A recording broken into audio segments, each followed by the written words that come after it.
What's going on out there, world? Thank you for tuning in to 20 Questions. I am your host, Jay Morgenheim, back in the building once again on this Sunday night.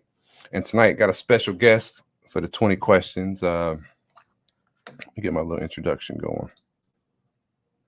My next guest, so loud, is fairly new, not new to YouTube, but new to the travel sector, is what we would say. Seen a couple of his videos. Agreed with the majority of his points on his first take. I would say, by his own admission, he said he would be a Sasua rookie, having one trip under his belt. But from watching a couple of the content that I've seen his brother put out, one, it was very entertaining. Like I said, I agreed with a lot of his viewpoints. I think some of them will evolve as he continues to go. But the funniest thing that I thought that stuck with me amongst a couple of his the lingo he come up with, some good lingo. I think that's good travel sector lingo. But the thing that I thought that stuck with me the most is he's the only person I've ever seen take a ride from Sasua to the Puerto Plata airport. So that right there, I said I got to talk to this dude about his trip. With all that said, introducing tonight's guest, Ice City 510. What's going on, man? How you doing? Good. Thank you for pulling up. You know what I'm saying? Welcome to the neighborhood, et cetera, et cetera. Yeah, I appreciate the pie, man, for y'all coming knocking on my door, giving me a slice of pie, man, being new in the neighborhood. Right there, you just did it. You took one. I got that written down. It was one of my analogies. I said, hey, this brother ain't new to the city, being the YouTube streets, that's any out there, but in our sector, so in our neck of the woods, he's in our neighborhood. So I think I was going to knock on the door and give him that neighborly welcome, you know what I'm saying, and do whatever we can. But it's funny you say that, because that's one of the things that draw me in when I was watching your content. You had some good sensu beans. You had no, you gotta try. So I thought you would fit right in. So this would be the Welcome to the Neighborhood 20 Questions version interview with ICE10. So ICECITY510, that's your YouTube channel, correct? Correct. All right. So tell us a little bit about your channel and your so on and so forth. I mean, well, basically, man, I got my channel up out there. Anybody that start YouTube, I just like talking and being on camera. You feel me? And I had another YouTube, Uptown 510. Me and my homeboy started that like 9 years ago. We're doing battle rap reactions, and like when you get on YouTube, you do a lot of videos and you're trying to find, what do you want to do? What do you want to talk about? You know what I'm saying? Like, what do you want your audience to watch you for? And it's like your first couple of videos, you just do random videos to try to figure out like what is going to gravitate people towards my channel, what is going to make people want to watch me. And you try a whole bunch of things out. And me, I was just going off of topics. You know what I'm saying? Like I came from the battle rap world. So like when it comes to like breaking stuff down and I don't know if you're familiar with battle rap. Are you familiar with battle rap? Yeah, I have this channel actually was founded on the premise of it was a battle rap channel. Actually, I can pull some of that up while we're talking. I'll pull one of my I even had a league that I started. It was called Cobra Royale Battle League. And we had one event, but coordinating, doing the video, setting up the matches, paying the people, getting the venue. That was all. I have a partner that was the host of it. You know what I'm saying? I was behind the camera with all the production. He was the one in front. He was the host of the shows and stuff like that. And I filmed quite a bit in my city of the battle rap scene, but then I also had plugs through various connections, through venues and producers and different things. So that's why we kind of started our own. And like I did all the video, so I had a good vision. At the time, Smack was bubbling. When you see that, I'm like, I know how I would shoot these battles. So I had a lot of battle rap ideas, and we shot quite a bit of material. It didn't really, go too far. It's on the channel. I'll pull some examples up. But when you say that shit, that shit is competitive. Hey, calm down. You always barking at nigga. But it was like, yeah, so we did. So it was Loaded Lux versus Hollow the Nine. And we was watching a lot of people talk about like how Hollow the Nine beat Loaded Lux. And we was like, was y'all not watching the same battle we was watching? So we did like basically like an hour review of basically breaking down bar for bar, what this dude was saying and why it was good. I fell in love with it with that.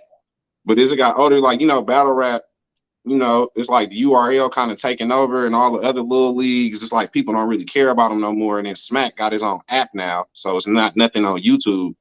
So once, even though that started kind of shifting, I started kind of like just veering away from that and like doing my own thing. I started doing like reactions and just talking about random stuff. Like I did a PS4 rant. I got, just a whole bunch of random stuff. But then when I came across like videos in Sasua, not even Sasua, just traveling.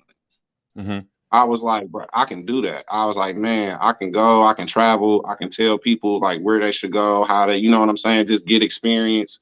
Just me, I'm like an intel type of person. So I feel like I can make videos to help people on their travels just a little bit. Not even help, just give them my experience and give you stuff to look out for. And plus I want to go to the DR. So luckily by me going to the DR, it just kind of transferred my channel into more like a travel, Sasua, Dominican Republic. That's where the people start coming in at. And anybody that's trying to start a YouTube channel, I'm gonna tell you, like, I don't care what you're trying to have your channel for. If you got a crowd of people that's following you, you better go with that crowd. Like I said, you gotta move with the movement or it's moving without you. Yeah, facts. They say find your tribe, you know what I mean? That's what you got to do on YouTube. And you never know. Sometimes your tribe finds you. You might try something out, you get a big response. He's like, shit, this shit Exactly. works. That's what I'm gonna rock with. I mean, my channel, I was kind of all over. It started with the battle rap. Well, originally on YouTube in the very beginning, I did film and video.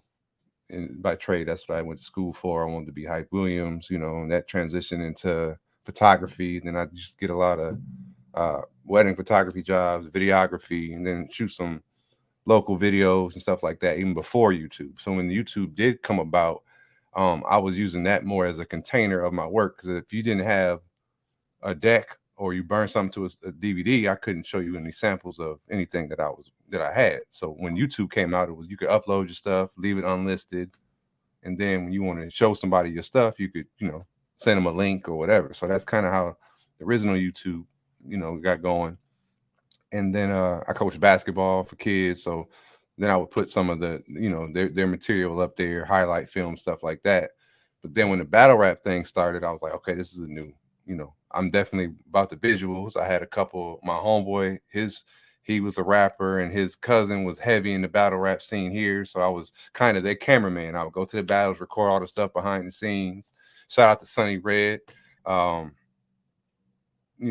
that's how I started doing that. But I'm like, I need a new channel because I can't have, the videos I got with the kids highlight films on the same channel that niggas is battle rapping. So I said, okay, I'm gonna start a new channel and just for that, and that's gonna be the adult content. So I would have, because my grandma, people watch your channel, so next thing you got a battle on there, they won't understand that at all, So that's kind of how the TV people be saying that, right? It was crazy, not to cut you off, but I remember my homeboy was saying that. He was like, man, I don't want to have a YouTube where my mom see me smoking weed, and he like in his 40s and he worried about his mom seeing him smoke. I'm like, nigga, your mama is not about to watch our battle rap.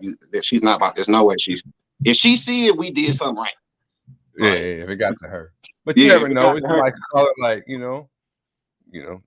Janita, I seen your son on the TV. They done sent me the link. I was at the church and you know what I'm saying? And sent that down there. And look, I done seen your son on, that happens. You know what happens.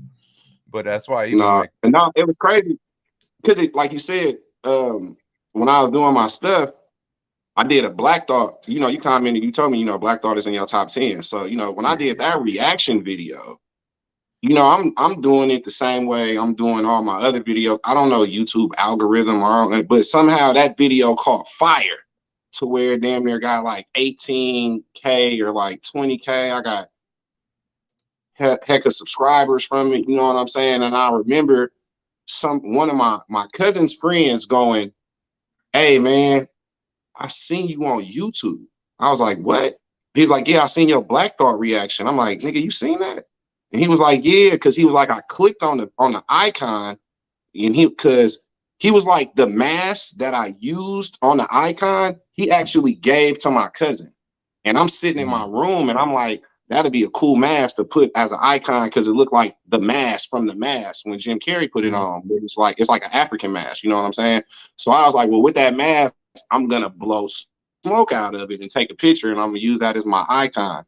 So he was like, man, I clicked on it because I was like, I like this dude, he got style. And he was like, nigga, it was you. I was like, damn, for real. So it's like the videos can get around to people, you know what I'm saying? Because I was shocked to hear somebody tell me they seen my reaction. You know what I'm saying? And you wasn't like, hey, I got a YouTube channel. Hey, you know what I'm saying? Like I did a Finger interview, and I don't know who the fuck watched Finger and stuff like that. But my partner out here was like, bro, my friend just called me and said he seen you on Finger interview, and I was like, for real?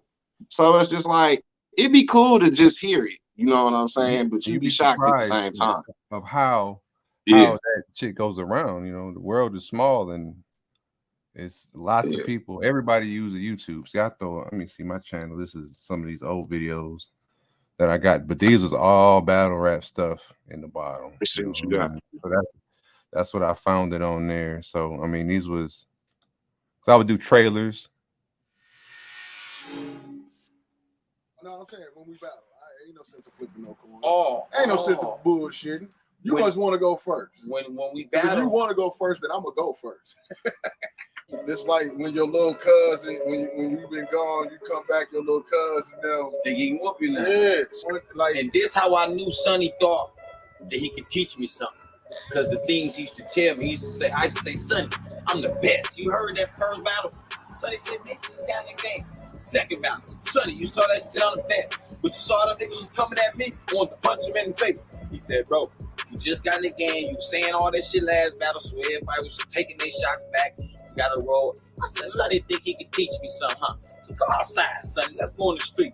Sonny finna come in the street. So you gonna be my dude all the way up until I'm standing in front of this nigga like this. Yeah. And then it's just gonna be that different feel. You know what I'm saying? Then after I'm done and he hear that last rolling mouth, I'm gonna give him a palm. I'm gonna look in the camera like, got him, and then we gonna walk off. Yeah, like I'm gonna do it like they did Dog. After I beat him, you gotta put a verse on one of my songs.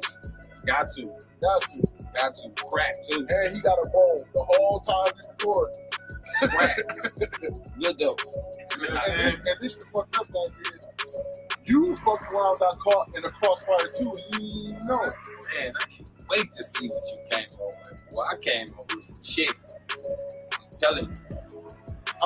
So yeah, that's my dude, Sonny Red. But I mean, that's just a sample. I did a lot of the behind the scenes. I got their battle, but I would do all the build up to it. You know what I'm saying? So yeah, for sure. And that's what I noticed about you when you sent me that video, and I looked when you did the Santo Domingo to Sosua on the bus, and I'm looking, I'm like, bro, I got some pretty good video editing skills. You know what I'm saying? I was looking at it and seeing how you was doing it, and you know how you was showing the map and showing the routes and stuff like that. I'm like, okay, I might have to hit this nigga up so he can do some of my videos. Yeah, so you know what I'm saying, and we did an event. This was like the event we did. I'm skimmed through it, but this was that when we officially did our opening inaugural event. Y'all don't know we got a YouTube channel on TV. Everybody subscribe. You know what I'm saying? Check it out. We do interviews, battles like themselves. You know what I'm saying? Music videos, whatever it is we got. My name is Bree, the gorgeous one, Gil. You know what I'm saying? This is the Cobra Royale Battle League. Thank everybody for coming out, man. Really appreciate it, man. Real. Big getting right into this first battle. The return of the Dolo, Denver City Shorty, DCS. You know what I'm saying? And that Young Fire, Bosch. 1 round unlimited. Boys finna get it in. Unlimited. It's about that time, man. The fuck? How long was that battle? It was like 20 minutes. My team full of ballers like the East and West. But yeah. I know what it is. But yeah, you check it out, man. You know what I mean? I'm gonna check it out, bro. Like I said, I mess with the battle rap heavy. I'm mad we didn't stick on it, because if we would have sticked on it like we were supposed to, we'd be on caffeine right now. Yeah. So that's just you know, like I said, that's how the Mog TV channel kind of originated, and it just bloomed and blossomed into something else. Then I started traveling, started just documenting stuff on there. It wasn't about being a YouTube, but yeah, it was just documenting your travels, and then then you get into the travel community, and then COVID happened, and it's just wild, man. So it all became its own thing. So right now, as it exists, I got my 2 channels. I put my formal videos. I kind of drop all content over on the Mog TV in general, but it's like I call it like your play clothes and your school clothes. You know what I'm saying? So anything formal. But when the shit get wild, it's stay on Mog TV. So all my lives and things stay on Mog TV. You know what I'm saying? They might not stay on my official Jay Morgenheim channel. So, and once I get, they ain't really killing with subs on either side. I got, 5.5 on this one, and probably under 300 on the other one. So once I figure it out and get the balance, but it's going to be primarily the Mog TV will be the live channel. So shout out to any of y'all who are over there right now on the Mog TV. If you're on the regular channel, please subscribe to the second one and hit that like if you haven't. Let me dive into the chat real quick. I got some messages in here. Oh man, shout out to V Swells, Keith's in the Streets. It's two of the 5 C3 members. If you heard of C3, yeah, I was about to ask, what is C3? C3 stands for Content Creators Collaborate. So just basically cool cats that had met through YouTube and some in person, and just like. So y'all niggas like the Avengers or the Justice League? You could, if you want to call us that, But we just guys, we say, hey, I like your channel. This is like, support each other's content. Or would y'all say y'all like the Teen Titans? Getting to the Justice, not no disrespect, because I look at myself as a Teen Titan. You know what I'm saying? Like I'm trying to get to the Justice League. So I'm just asking, like, if you would had to.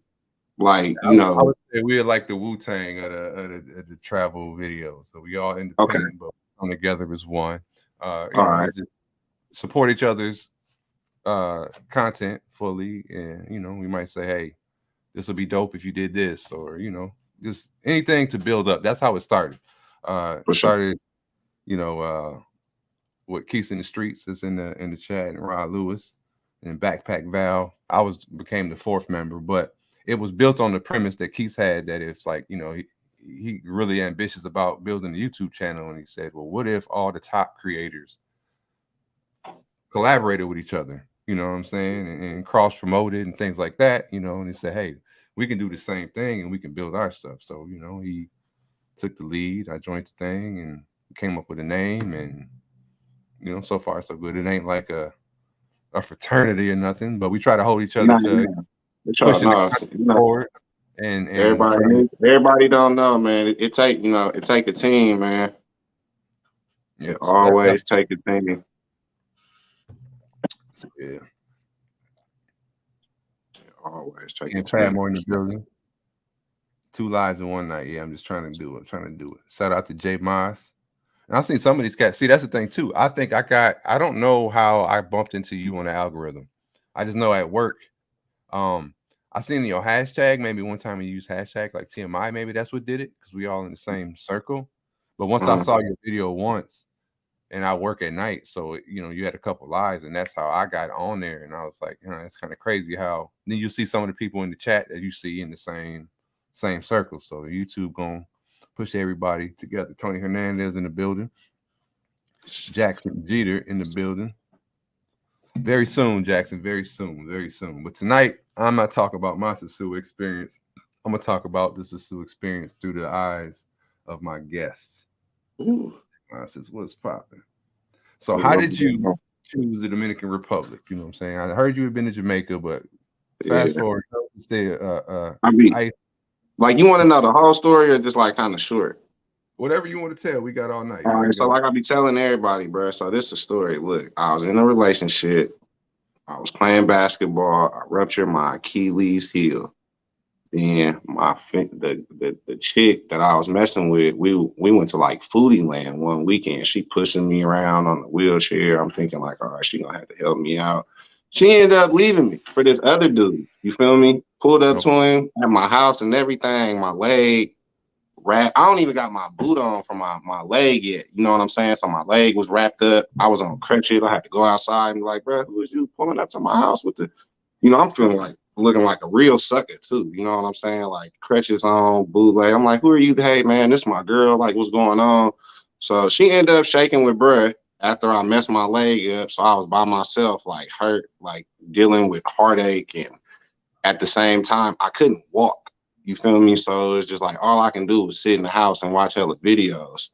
So I came across Fresh the Flyboy Way, and I seen like the Black Man's Flyboy. Guide to like Shout out. Cartagena or something like that. You feel me? So I watched all bruh videos, and I'm like, damn, I'm like, niggas really because he started talking about the pros and the non-pros. You feel me? So I'm like, niggas really moving like that. Niggas really out here like just talking about spending money on pros. You know what I'm saying? And I'm like, I ain't even know that's how I was about here. You feel me? So, cause I'm always the dude that look at it like, I don't understand how you can go to a strip club and spend hundreds of dollars and not do anything. But if you spend money to do something, you looked at like a trick. Like to me, that logic don't make sense to me.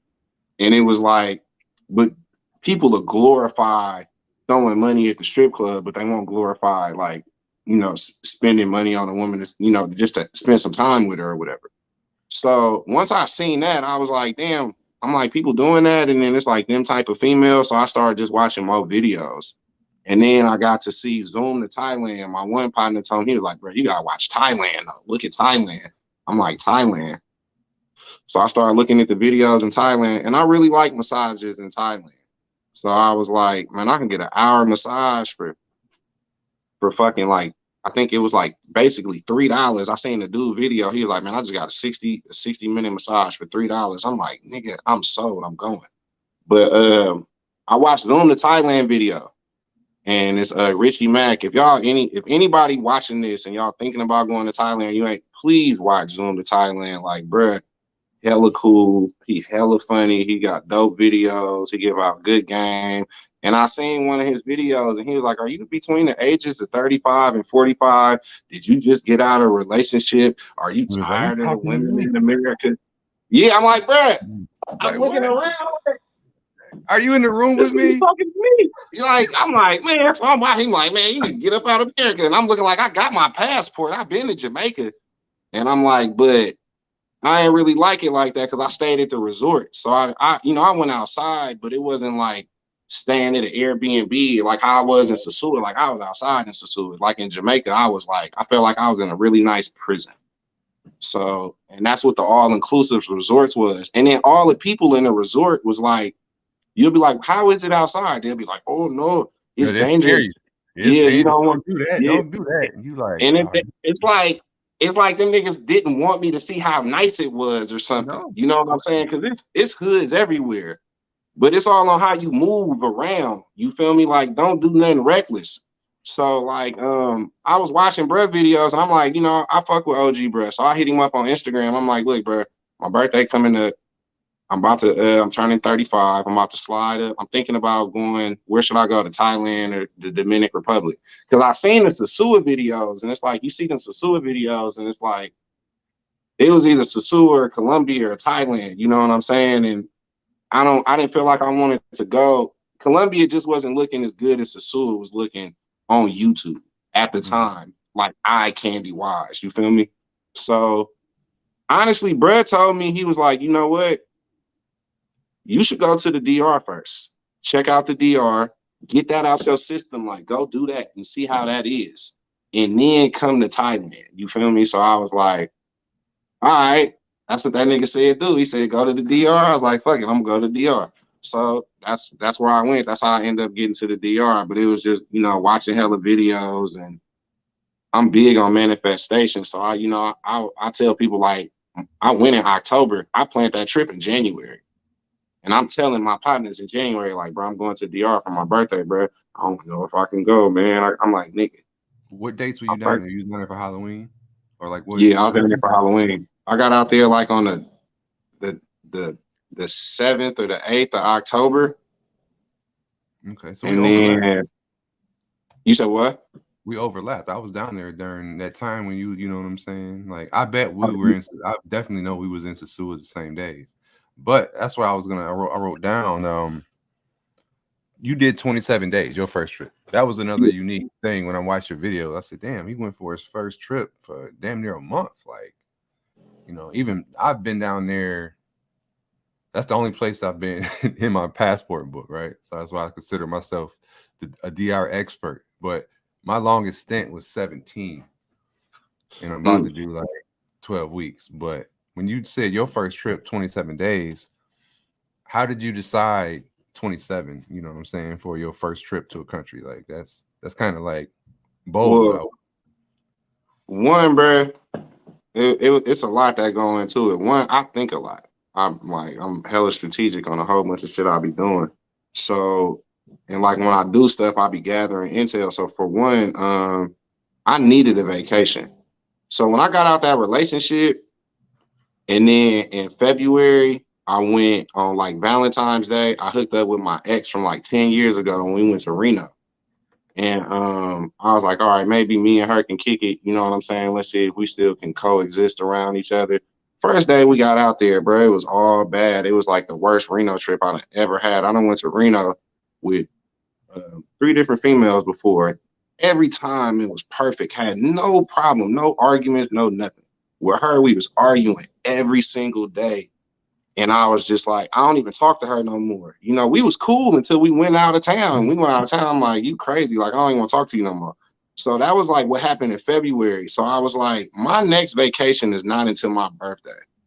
And I'm like, I have to have a vacation. You know what I'm saying? Like, I have to be gone for an extended amount of time, because if I'm not having a vacation from February until October, when I have a vacation in October, all this shit that I'm about to have to go through to get to this vacation, I don't want to remember it when I'm on vacation. And that's what happened. Like the whole time I was in Sasua, I didn't remember what was happening back here. Like it took me like 2 weeks from being back from Sasua for reality to actually hit me. And I remember sitting down one day being like, fuck, I'm really back.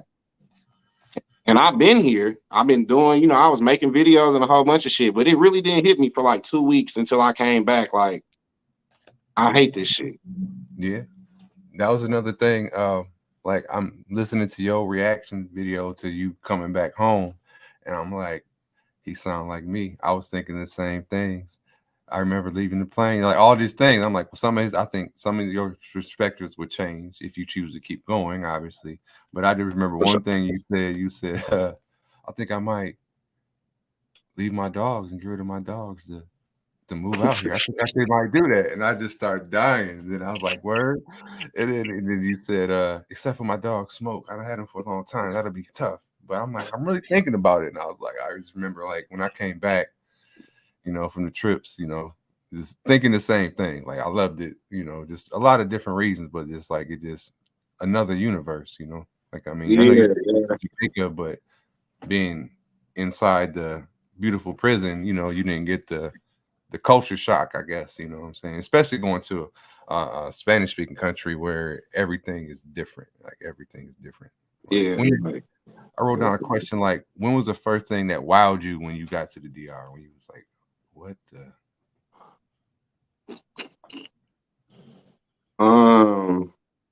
That's a good question. The first thing that wowed me really was just the approach from the chicas. You know what I'm saying? That was the like, wow. You know what I'm saying? Like, this is crazy. You know what I'm saying? Like, when you hear dudes say it's different, that's like a big part of what they talking about. Like the way you get approached.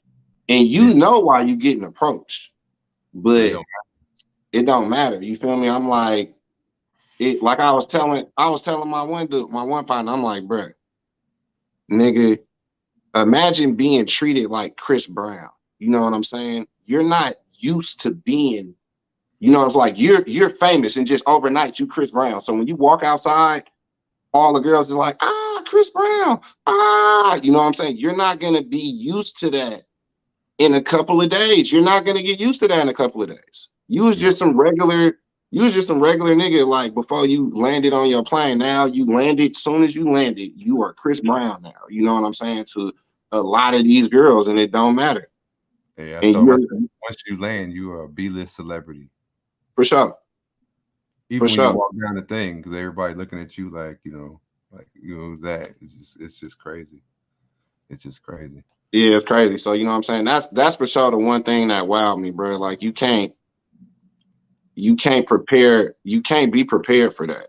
There's no way to prepare for that unless it's already been happening to you. And if it's already been happening to you, then it ain't nothing for you. You probably, I don't even know why you traveling there. You probably got some property there and you was just doing some business. But if for a lot of us that go, we ain't never got the Chris Brown treatment. You're gonna get the Chris Brown treatment there.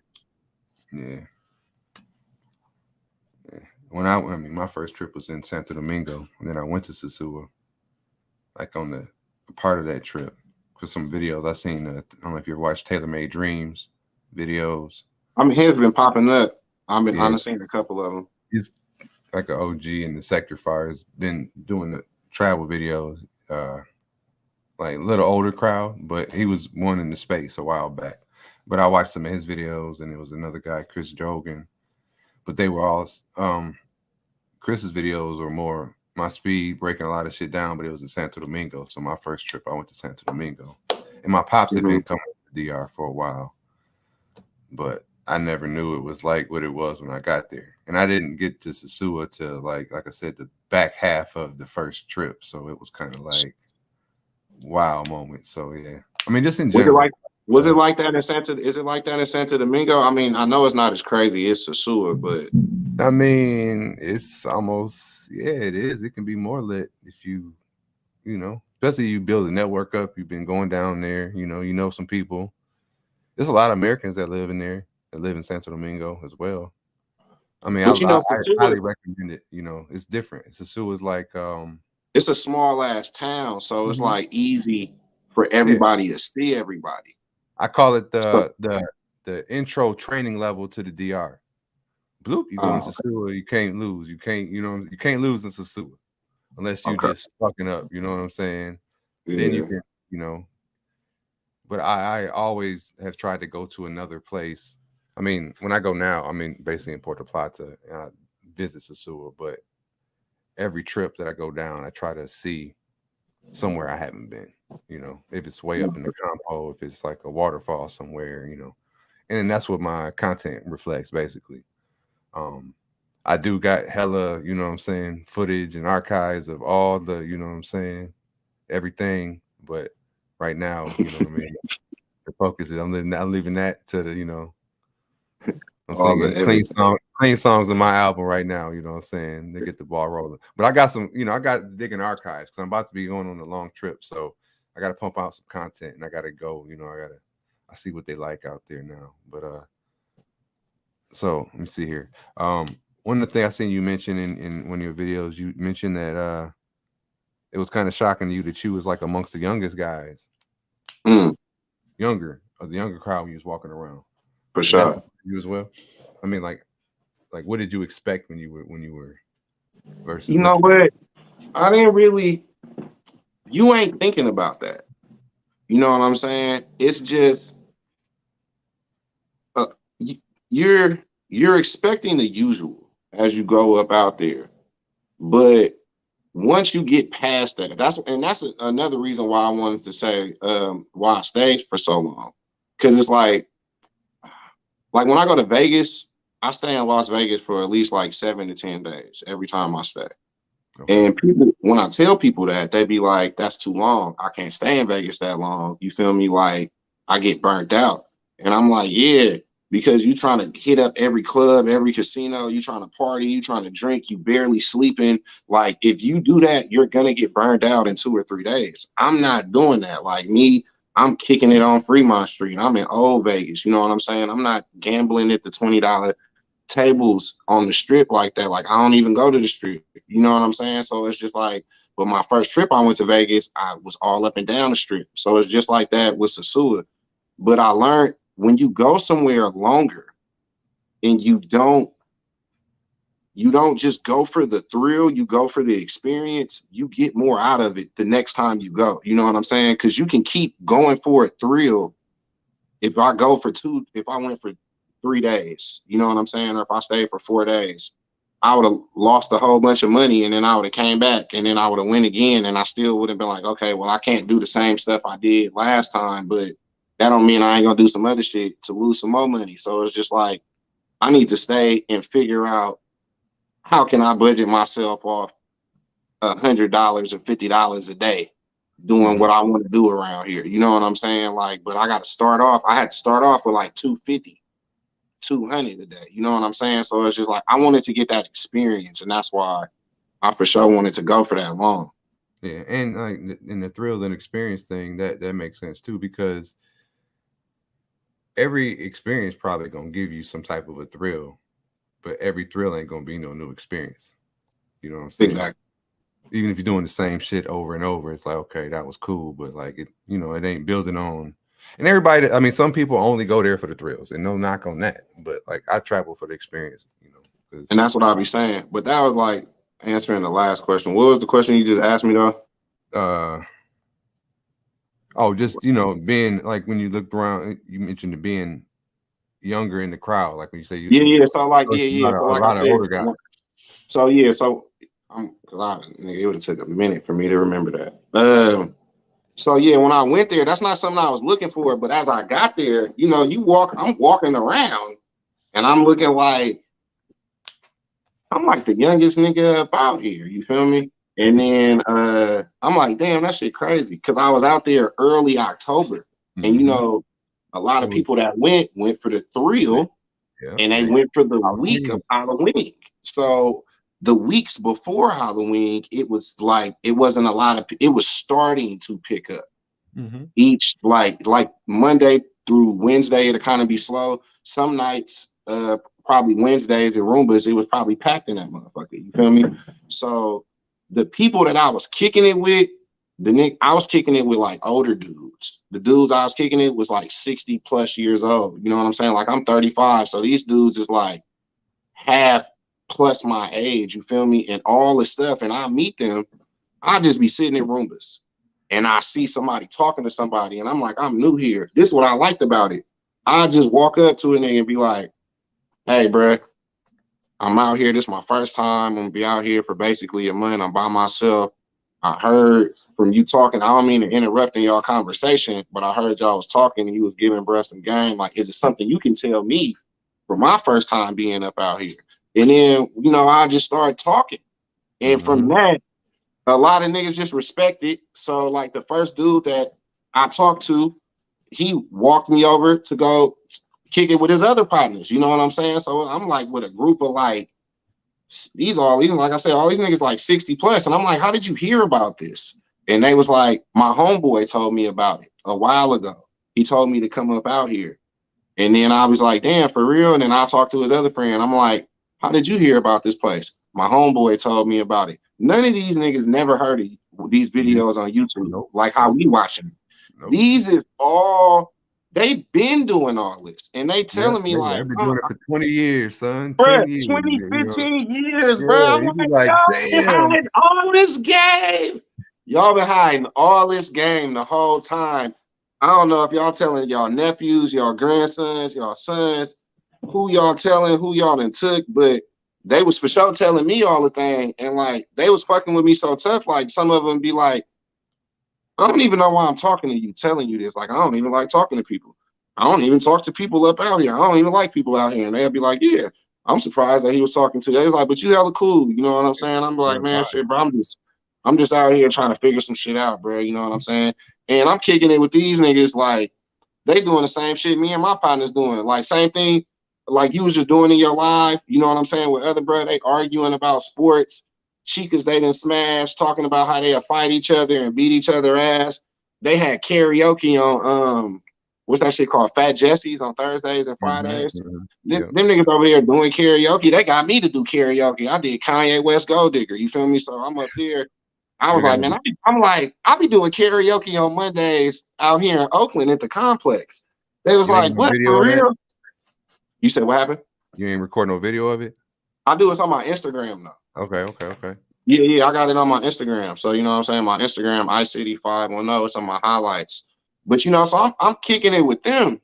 And them was my partners for about like a week and a half. They, you know, they was picking me up, taking me to the casinos. They giving me so much game. They almost fought a nigga for me at the fucking casino because some nigga basically was like,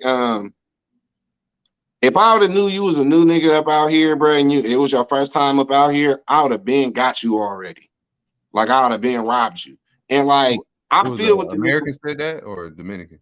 I don't know. He looked like a Puerto Rican, or he could have been a Dominican nigga. I don't really know exactly. But honestly, like I'm such a real nigga and I'm hella understanding. So I was like, I understand what the nigga was saying. He just felt comfortable enough to say, look, normally this is what I do up out here. I don't really got money like that. When I find this new niggas up out here and I can get some money, I do this to them and whatever. But since you kicking it with these niggas, I'm not gonna do that to you. You cool. And that's what he was saying. And but he said it so confident that the OG niggas, they didn't like that shit. You know what I'm saying? They was like, this nigga got balls to tell you that. You know what I'm saying? I don't like that. You feel me? And it's like, I'm like, nah. And he telling me, I'm like, bro, I feel what you're saying, bro. You still crazy, bro. Cause I'm like, nigga, you wasn't gonna rob me. Like, I'm like, what you thinking you was about to do? It's like you was gonna, I'm like, if you was gonna pull a gun on me, then yeah, you would have robbed me. But other than that, I'm not about to buy you no beer. I'm not fucking no girls that you trying to tell me to come. You know what I'm saying? So I don't know what you meant by that. But that's what he said. But bruh, the OGs I was ready to with, you know what I'm saying? When we got to the casino later and dude was still there and he was still talking because he was talking to his other boy, the OG dude I was ready to fire on him to where it was like, we couldn't even stop him. And the dude that said he would have robbed me, he got carried away by a female to where a woman was strong enough to tell her to, hey, let's go walk away. And all of us men is trying to stop this one dude. And we like, he throwing us out the way. So it's like the OGs dudes up out there showed me hella respect. And that's what I seen. But it didn't start coming to later, closer to like Halloween when I went to Finger and I did a live with him. But it was two other younger brothers that I had met up there. And once I met them at Finger, I kicked it with them the whole time. Okay. So it was like, then that's when my crowd switched. And I didn't really kick it with the OGs no more because there was some younger dudes in town now. You know what I'm saying? But it was still all love. I seen them when we was going around. They said, what's up to me? A lot of them had property there. They had apartments there. Some of them had to leave. A lot of them was from Philadelphia. And they'll have to leave and then they'll come back. You know what I'm saying? And they like, you still here? I'm like, bro, I'm here for a minute. They like, man, I left and came back and you still here. I'm like, bro, I'm chilling. So yeah, that was crazy. Yeah, I mean that you did get a unique experience just with that good clip of time, you know. So you got to for sure. Really what it's worth. Shout out to Big Super in the building. Salute. What's that? Black Male Advice TV. Salute. Poppy. Let me see here. John Doe. What's good, John Doe? Yeah. Halloween was nice from what I see. I ain't seen a whole lot of footage, but I've been in the DR on Halloween 3 times. I've been to Santo Domingo twice, and then I was in like the coast, like Bonnie area the one time because on one night I remember watching the Gervonta Davis fight on Halloween, and I watched it like at a Airbnb on the beach, you know what I'm saying, on my phone, you know what I'm saying, by the Wi-Fi, by the bar outside type shit. And the other 2 times I was in Santo Domingo, so I never been in Sosua on Halloween, or Super Bowl. I've been on before and after, but I've been there enough times. I like being there when it's less. That's why it just took me that one time to figure that out. You know what I'm saying? Like I said, my birthday was on the 17th of October. So I was like, even if wherever I was going, if I was going to the DR, if I was going to Thailand, I was like, I knew I was going to be there for my birthday and for Halloween. You know what I'm saying? So that's had what I wanted to experience. you stayed in the same spot the whole time? Yes, sir. Okay. Airbnb, I would assume. Yep. Word. That's pretty dope. I think the Airbnb gives you a good experience too, because you kind of like moving like you live there a little bit, where it ain't, you know, and you ain't getting some of the same I mean, obviously they see, they know you ain't from there, but if they see it ain't like you, the treatment you get from blending in a little bit, from watching the lay of the land versus being somebody that they see walk out the hotel with their bags like fresh meat, you know, and so you get a different. It was cool, bringing some seagulls over there, and they'll be like, because I was like, I'm staying at the garden condos, and a lot of them thought it was the new garden. So when they pull up, they'll be like, "Oh, I never been here." I'm like, "You ever been here?" They'll be like, "No, I ain't never been here before." And I'll be like, "Oh, okay." So it was dope, and it was like where I was staying was it was like a condo apartment, a 1-bedroom apartment, had all the amenities. You feel me? It had the stove, the refrigerator, the living room, bedroom, a bathroom and a half, balcony, nice pool. It was quiet. Like, how far away from like Roombas was it? Okay, it was right down the street from Europa. Okay. So like Europa on the corner, when you go down that corner with all them goddamn Haitians, it was on the opposite side of where the Haitians, like where the housing and stuff be at. Word. Okay. What did you hit the beach much? I hit a couple of times. I went scuba diving. Okay. So I got to see what the beach looked like, with the ocean. I got pretty familiar with the ocean, and then I did a thing where I did an interview on my channel with my one of the dudes I did the interview with is I actually met him at Finger Finger, and we basically we kicked it. And after I left, he was there like another 2 weeks, so I still be calling him like, bro, what you doing, bro? What's going on? Like, what you do today? Like, like fill me in. Like I'm still there with you. Like, yeah, you can make a lot of good connections. I have a good handful. I mean, all my YouTube friends and and C3 is all through travel. Sasua, like if you drew circles around where we go, the common shit would have been the DR. I haven't been to Colombia. I want to do that this year. I mean, I'm sorry, next year. I would like to travel a lot of places, but in my immediate future, it's gonna be DR here for the next good little clip. You say you went scuba diving. Did like full gear, like off, like how deep or where was that? Tell me about that. All right, so I flew in. It's like a little long story, but I flew into JFK. When I flew into JFK, you know what I'm saying? I went outside. I was smoking. This dude. It was another dude up out there, but we ain't really, we smoking. We ain't saying nothing to each other. And then when we got to Puerto Plata, he was like, "Hey, was you smoking at JFK?" I was like, "Yeah," you know what I'm saying? And he was like, "Oh, I didn't want to say nothing." He was like, "Who you out here with?" I'm like, "Shit, bro, I'm by myself." And then he was like, "Well, shit, you got to ride to." I just had to walk past all the cab niggas. And then I was like, "Man, I'm gonna figure it out." I was like, "Let me just go sit down so I can think, so I can figure it out." And he was like, "You got to ride?" And I was like, "Nah." And he was like, "Well, my friend, she about to come pick me up. We'll give you a ride to your room in Sasua." I'm like, "Oh, for real? That's cool." So they gave me a ride. Come to find out, she a scuba dive instructor. Oh, Down there by when you walking towards the beach. I forgot the name of it. You feel me? But I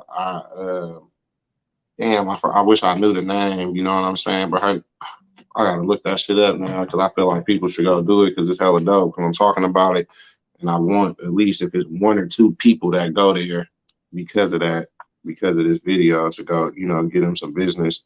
But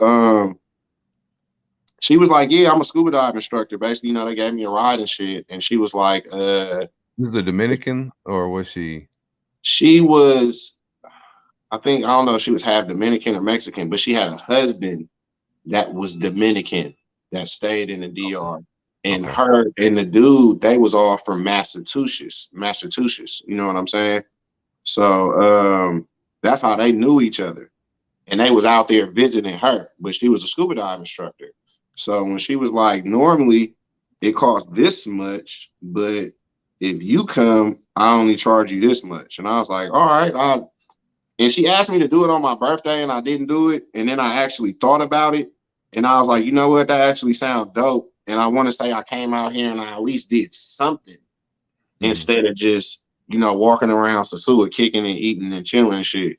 So I did that, and I went down like 30 feet. The hardest part was learning how to breathe through that mouth part. Got you. Because it's like a mind over matter. You know what I'm saying? Oh, Because yeah. you're getting air. And that's straight unnatural to like be in an underwater environment and taking a breath. So I mean, I guess you gotta almost get over that. Like, I've always thought that. Did you do like a like a little training session in the Yes, pool? I did. Okay. So when you go there, they're gonna excuse me, I'm just trying to find her Instagram. Are you good? You Oh, good? here it is.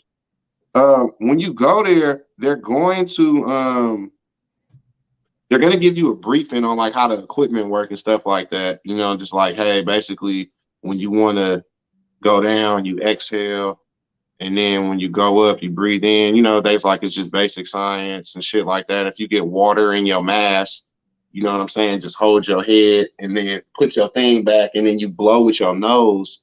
And somehow you do that 30 feet underwater, and all the water that's in your mask comes out and nothing gets in. You know what I'm saying? So it's like they explain all this stuff to you.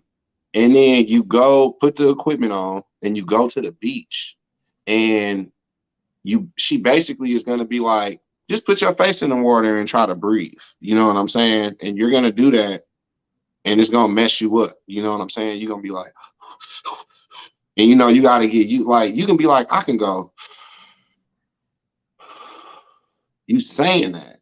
But when Yeah. you actually in the water and you panicking and you thinking that you can't breathe when you really are breathing, like it's messed up. But I'm the type of person to be like, I'm seeing hella people going scuba diving, and it's hella old people doing it and stuff. And I'm looking like, they can do it, you can do it. You know what I'm saying? I'm like, you mean to tell me they over here going scuba diving and fish hunting and stuff, and you can't breathe through a tube? So it took me like 30 minutes to figure that out. But she was like, normally it take a lot of people like an hour and a half or something to figure out to get that, especially if you got a phobia of swimming.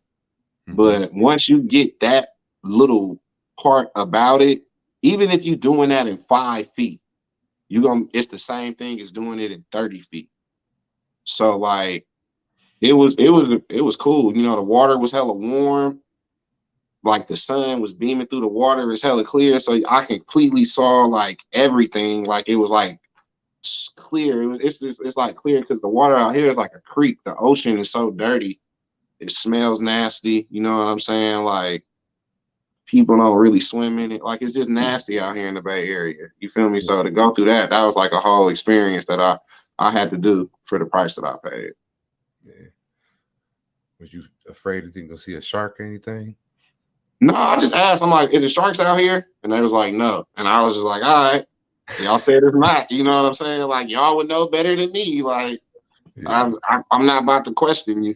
Yeah, you don't want to be thinking about. I mean, I seen one video. I don't think it was in Sasua.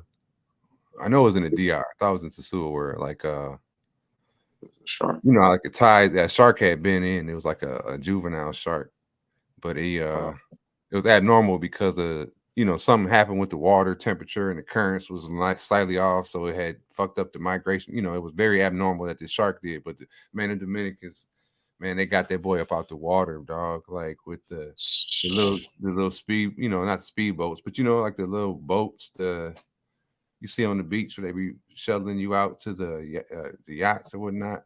But they was out there. They got the shark off and dragged him on in, took care of him. I said, wow. Yeah, if I would have seen that, I wouldn't go scuba diving no more. But it was just too many people doing it for me to be like, all right, I guess it ain't. It just seemed too safe. No, yeah, I want to do it myself. I want to do that for sure. It looks fun. What was your favorite part of the trip? meeting all the dudes that I met. Okay. Like I said it. Yeah, I said it in one of my videos. You know what I'm saying? Because I was like, man, like, you know, everybody talk about like the chicas and stuff like that, but I'm like, the relationships that I met with the guys that I was hanging out with, you know what I'm saying? Because we already like planning our next trip. Well, you know what I'm saying, and did a group chat and stuff like that. That was gonna last longer than anything else from Sasua. And the knowledge that I got from them and the help, you know, a lot of, you know, you learn, you can get a lot from just meeting and talking to people. So like I said, the dudes that I met was some really solid. Like I said, even the old dude, you know what I'm saying? Like they building property and stuff, and they ready to like give me blueprints and show me how to do stuff, and if I wanted to come back, how to make money getting on a part. You know what I'm saying? So it's like that was the best part of the trip for me for sure. Yeah. I met quite a few cats too. I was like, you know, you get like a new circle of friends. You get your travel friends. Exactly. Because you can't convince some of your good friends, like no matter what, you know, some of them, you know, if they can't get a passport or they be dragging their feet on getting a passport, you know, they don't believe the stories you tell them. They, you know what I mean, don't get their money together, even though you don't gotta get a whole bunch of money together. You know what I'm saying? So it's like, but I've made some converts. You know, I've converted like three of my. Let me see. Three of my cousins. You know what I'm saying? Three of your cousins. Yeah, that we've gone down on trips. I was going for like 2 years telling them, you know what I'm saying, hey man, you should go down here, man. It's so dope. You'll love it. It's like this and it's like that. And they be like, for real? For real? And then, you know, you gotta get a passport. Oh yeah, or I can't, you know, it just starts eliminating. Oh, I got a felony. Oh, that really don't matter. It's still looking to it. You know what I'm saying? Oh, I got that. I'm like, man, come on. How the niggas tell you no, bro? Don't. Man, yeah. You gotta get it. Like contrary to popular belief, people, if you got a felony, does not mean you cannot get no passport. It just got to be some serious shit that you got in trouble for. But yeah. So, but I've had, you know, like I said, I converted them. They come down. After that, they was on it. You know what I'm saying? Like, Yeah, that's what I'm saying, man. Like my day one best friend, that's been my best friend since the 10th grade of high school. I made this nigga get his passport. You know what I'm saying? I kept saying, like, bruh, did you get your, oh, I'm gonna get it, man. Then I call him like, did you get it yet? Oh man, I forgot to do it today. I'm gonna call, make the appointment. Hey, did you make the appointment? Oh man, I was gonna make it. I had the money. I don't know why I ain't did it. Hey, did you do it yet? Yeah, I did it. I just gotta go down. And then it's still, I was telling him to do this in January. He didn't get his passport until probably 2 weeks until I was about to leave. And now he's like, well, I got it, but I don't got no money to go. And I don't got this and I don't got that. And then I go up out there and I come back. And what make me mad about my partner is this nigga ain't asked me one time to be like, so when are we gonna plan the trip out the country? Because if it wasn't for me getting on you and asking you and calling you to remind you, you wouldn't even have your passport right now. And he still ain't asking me when we going to the DR, when we gonna go to Thailand. He over here talking about, yeah, man, I gotta plan me a trip up out the country.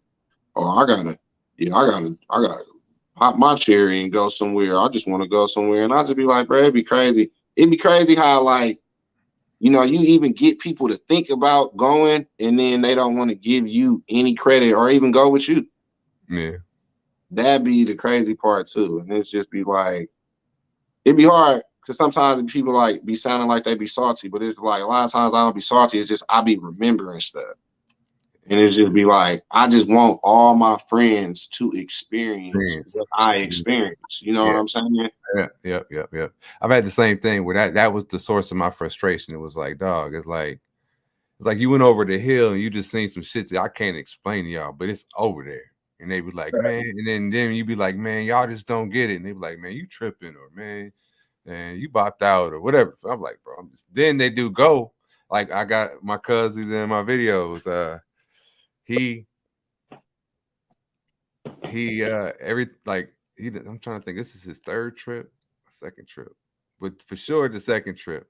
The first trip for sure he just stopped, you know, like I don't know if he's I'm dating myself, but it was an old TV show called Parker Lewis Can't Lose. But the scene be going on, and he'll look at the camera and pause and like give a message to the viewer. You know what I'm saying? Because to do that throughout the trip, where he would be like, "Hey, can I tell you something?" I'm like, "What's up?" He was like, I'm so happy that you finally, I finally got to come. I know you was telling me for a long time. I'd be like, no, it's all good, bro. It's all good. But for 2 trips where he would just hit we would be laughing about it because something happened or something to be funny and we have a good time. And he look over at me. I was like, I said, not shut up. Don't, Hey, stop telling me. But hey, at the same time, look, to keep it 1,000, you don't want him to say it, but you still kind of do though, because it's be like, but this is what I've been trying to tell you, Nick. Look, don't tell me because I've been trying to tell you, but at the same time, you don't gotta tell me. So. But at the same time, I told you so. Yeah. You know what I'm saying? But yeah, that's what I be wanting. Like, I be liking to see the look of like, I told you so. You know what I'm saying? Like, if I told you. So I like that. But then again, I've had a homeboy I took out there. You know what I'm saying? Some, they wasn't built for it. You know what I mean? And it was just like that role reversal. You know what I mean? Stage fright took them out. It was just like they enjoyed the trip, but they didn't enjoy the fruits. You know what I'm saying? It was like, dude, you bugging. You know what I'm saying? It was like, well, I never, and I've heard that too. People be like, I mean, I've had my moment. You know what I'm saying? Where I was like, whoa, hey, whoa. All right, time out. You know what I'm saying? Or you had to go get gathered, throw the water in your face, and say, "Hey, you know what I'm saying?" Right. You know what I'm saying? It do be crazy. It'd be crazy. I've had those. But the experience is all in general. Like you can't explain it to nobody until they come. You can talk to you blue in the face, but until they, actually do it. But I've never had nobody that, like I said, I made the converts and I met plenty of friends, and they all say the same thing. Like, hey, that's why you meet that you are having a unique experience in that trip. So people that you meet on that trip are like you. A lot of times you find, and it was crazy. In some way, You want to know what's crazy? Like, as small as the town was, but as many people as it was, the circle of niggas I was meeting and kicking it with, I might meet like 2 dudes, and then later on, I met 2 dudes, but before that, I met 1 person. You know what I'm saying? And then later on, one of the guys that I met was with this other dude, but he was with a dude that I met before. You know what I'm saying? So it was like, it was still like the same clique of niggas, and I'm like, damn, that's crazy. Like, I know this nigga too. You know what I'm saying? Like, so I'm like, yeah, that shit was crazy, bro. It's dope. So dope. Yeah, it's a good vibe. You say when you say you're trying to go back? I'm trying to go back at least in April. April, okay. Yeah. You thought of any other cities to extend in your experience, your wheel of experience? I want to go. Like I said, I'm glad you did that fucking video, man. And if everybody in here ain't seen the video, you should tell them what the name of the video is. Yeah, that you sent me when you took that bus ride, because it's like a really good video to where I feel like a lot of people should do that if you're going and you're staying for a long period of time. Oh yeah. And you know what I'm saying? Like I said, I was in Sosua for damn near a month. So if I go back, I do want to stay in Sosua because I don't mind. Like I say, I'll be telling like I'm from Oakland. You know what I'm saying? Like it's the land of it is out here. You know what I'm saying? It's like that's what I'm familiar with. That's what I'm used to being around. So I don't mind that. You know what I'm saying? It's not gonna get the best of me. For some people, they might not be built for it. You know what I'm saying? Some people might blow their wad or whatever. But I still am able to stay there, but go out and look at Santo Domingo or Santiago or Boca Chica or Punta Cana if I wanted to go there for whatever reason I want to go there for a day or 2. You know what I'm saying? So like, I don't mind staying in as of right now because it's my first time. Other people might be like, oh yeah, Sosua cool, but I stay in Puerto Plata. I stay in Cabarete. Oh, I stay in Santiago. You know what I'm saying? But I come to Sosua, you know, but it's like for my first time, I wanted to stay there and I don't mind it because it's something I'm familiar with and that's a setting that I like to be in. I like to be in settings like that. It's definitely it's definitely the great ground zero for everybody. Like I said, it wasn't mine just because I didn't know nothing about it till I went. I didn't know a lot of shit about DR, how it was laying. I didn't go there. You know what I'm saying? No, I had watched, like I said, a couple videos, and it was about relocating because the land was cheap and they buying a place. A little bit about the party life, but it wasn't nothing like, you know, it was no flip flop, there was no Cerise, there was nobody that was out there doing videos, and the only person that had just had done it was Taylor Made, and it was showing his experience buying, you know, a condo in Sasua, blah blah blah, real estate kind of stuff. Wasn't no party shit really flooding to it. So even when I went to the DR and listening to my stories from my father, but he never had been to Sasua until I had been a couple times, and I told him about it, and he really didn't like it. But so he had been going to Santo Domingo and uh Santiago before, but like, you know, just about the South, Santo Domingo heavy. So I came in the game with his contact in Santo Domingo, and then on my YouTube studies, I went up, you know what I'm saying, for a couple days to Sasua and seen, I'm like, this shit's crazy. Already I hit the ground in Santo Domingo, like this shit's crazy, and learned it'd be like hunting, you know, like in the wild versus hunting, you know what I'm saying, in a deer camp that's like you know what I mean, on the Caved area. but it's boxed in, you know what I'm saying? Yeah, Yeah. exactly. Yeah. Yeah. So it's like you guarantee, Like you know, being at the zoo compared to being at the wild. yeah, but Kind of being sort of. in the wild though, like it still is live, even liver. Like I highly recommend anybody, like just the whole scene in a couple other places, but Santo Domingo, man, if you got some time and you down there, you know. And I've been in through a whole lot of other small little towns going to like Samana and stuff like that where it's just lit. You know what I'm saying? So it's like that place, you know, especially if you can dedicate a good week or 10 days to it. I highly recommend throwing a dart at, you know what I'm saying, somewhere along the coast and checking one of them beach towns out. Oh, yeah, definitely. That's for sure what I'm doing. I'm going to not to try to get outside. Well, I'm definitely going to Blackbeard's next time I go up out Yeah, there. Blackbeard's is a cool spot. I've never I visited just to see it. Went stopped there, had a beer, checked the layout, talked to the, you know, the owner, got a little tour. You know, they show you, you know, the menu, the lay of the land, talked to a couple cats that was staying there. Is it rush hour too, like?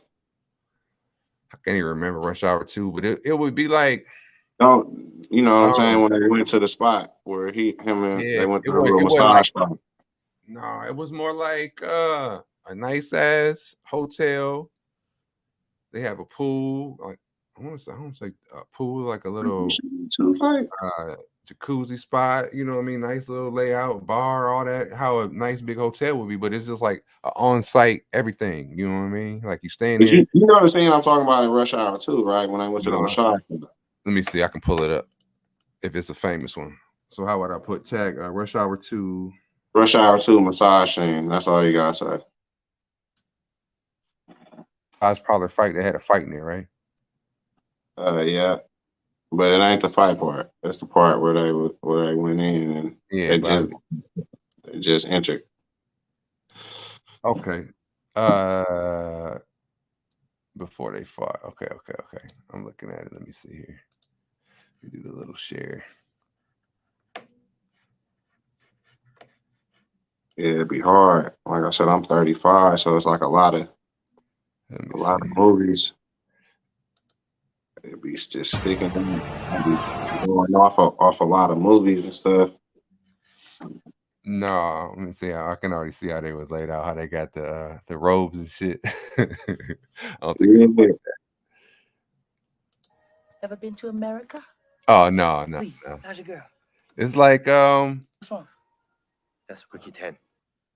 let me see if I can You even ever been to America? Say it, yeah. They got no, it's like yeah, I mean I can explain it. Did you been to New Garden or Casa Valeria? Seen it? Seen any videos? Yeah, I was in New Garden. One of my boys had a like I said, was that you that was talking about New Garden and said ask for the room across? Yeah, in that same video that Where the pool was at? Yeah, exactly. All So right, so just imagine like the but a bigger, maybe a little, bigger version of that, you know what I'm saying? Like with the a hotel, so it has like two, you probably got two. They got 2 levels, and they probably got maybe, let's say, 7 or 8. So you might have 15 rooms. Mm-hmm. They all are on the pool, and then they have like another side, little small jacuzzi type pool, and then Okay, that okay. open air, and it goes to the bar where you walk in and all that. But everybody there that's on site is on site. You know what I'm saying? So, Yeah, and everything is like the price of the rooms is basically the price of a hotel room would be, and everything else is all listed and it's reasonable, and it's like word, and yeah. so we I went met an there. OG that he sent me the list, and I'm like, what? He was like, oh, it's a list. He was like, hey man, don't never pay this much higher than this. Yeah, And then he so was like, this how much the professionals charge. And I was like, are you serious? yeah, yeah. So I mean that's the thing about that blew my mind as well. That a wild moment. I was like, where? 'Cause I didn't even really visit there until Word. I think it was like last October, and that was just because I was rolling with yeah, me and TMI pulled up to that spot. It was like one of his people was like, "Hey, you ever heard of this?" And we was like, "We never went. We know where it's at. It's down the road. Blah blah blah." It's like, "Well, let's stop there and have a beer." So we pulled up, had a beer, seen the walked around, and they gave us a tour, showed us, broke down everything. I was Mhm. like, "That's actually pretty cool." You know what I'm saying? Especially if Is it somebody, worth going though I would say like I for would say just a one time experience? um yeah, I mean, it ain't necessarily up my alley, but if I was like building a trip for somebody who was like, "Hey, I want to go have it," I'm like, "Yeah, you could go there. You not gonna be disappointed." As far as Um, like I said, everything you can get online on their website and see. You know what I'm saying? The menu. yeah, So for sure. so the rooms and the places was nice. I would vouch with that. The prices was just no like they had the rooms. They had different rates and shit based on like how many days and stuff you stayed, but it wasn't no more than any room that's in Sasua proper, right? And then, like I said, they have everything else listed on the menu, and you could see, and everything that you need to know mathematically is right there, and you can rate that basis whatever. And I was like, and then they've got other guarantees of safety, cleanliness. You know what I'm Hmm. saying? Because they roster medically. You know what I'm saying? Like he break all that down. I'm like, this is crazy. There's Exactly. places like that in Santo Domingo as well. So, Okay. so Yeah, what that's I what I'm would, saying. I can't wait to go to Santo Domingo. yeah. So Santo Domingo is nice, man. It's the capital, so it's like New York City, Dominican version. I would say, it's just the traffic is crazy. Like I never driven there. Don't want to. Don't have any inkling. I drive up north. I don't drive down south. It's too wild for me. I want to drive up out there. Oh, your mode of transportation was mainly the moto, right? Speaking of which, Uh, that and walking. And like I said, I met a lot of people up out there that had cars. okay, So like every time I went to the casino, like I got a ride with somebody that picked me up and dropped me off back at my, you know what I'm saying? So it was like I made a lot of connections out there to where it was like I just at when I had to go to the airport, you know what I'm saying? Like wasn't nobody up answering the phone, you know what I'm saying? And I had to leave and catch a cab and I wasn't trying to be late. So it's just like all that was just like last minute sort of random thing that just happened. That just, you know what I'm saying? But I was like, you know what? I can actually get some cool footage out of doing like making a video out of this. But for the most part, I was either getting a ride from somebody or I was walking everywhere I was going. okay. And how did it feel learning the ebbs and flows of a traffic? How shit is coming from every angle. You got motos here and there. You got to listen for honks. A honk don't necessarily. A honk is like the thing that you want to hear all the time. It's like the pulse of your existence. If you don't hear no honk, you know what I mean? Yeah, that shit crazy. But like coming out here in Oakland and then being in San Francisco and then being familiar with just like Los Angeles, Okay. I'm like, it's just like, it's more cars, but they kind of doing the same thing out there. The motos is just more motos, you know what I'm saying? So it just looks a little different. And then on top of it being more motos, it's in the streets are like smaller and compact. So that's what make that shit look way more crazy than actually what it is. And then at the same time, they don't really care. But honestly, I drive like that out here where I'm at. That ain't like somebody that's from Oakland. If we pull up to a red light and ain't nobody stopping or going, we going through the red light. You know what I'm saying? But like driving down a one way, only a motorcycle is going to do that. Like a car is never going to do that. You feel me? And I've seen some cars do that a couple of times to where that was crazy. But it's just so many motorcycles out there, and the streets are so small, and the sidewalks is hella small, to where it's like you really kind of fighting for space. And I wouldn't want to do that my first time driving. Like my first time going out there, I wouldn't want to drive.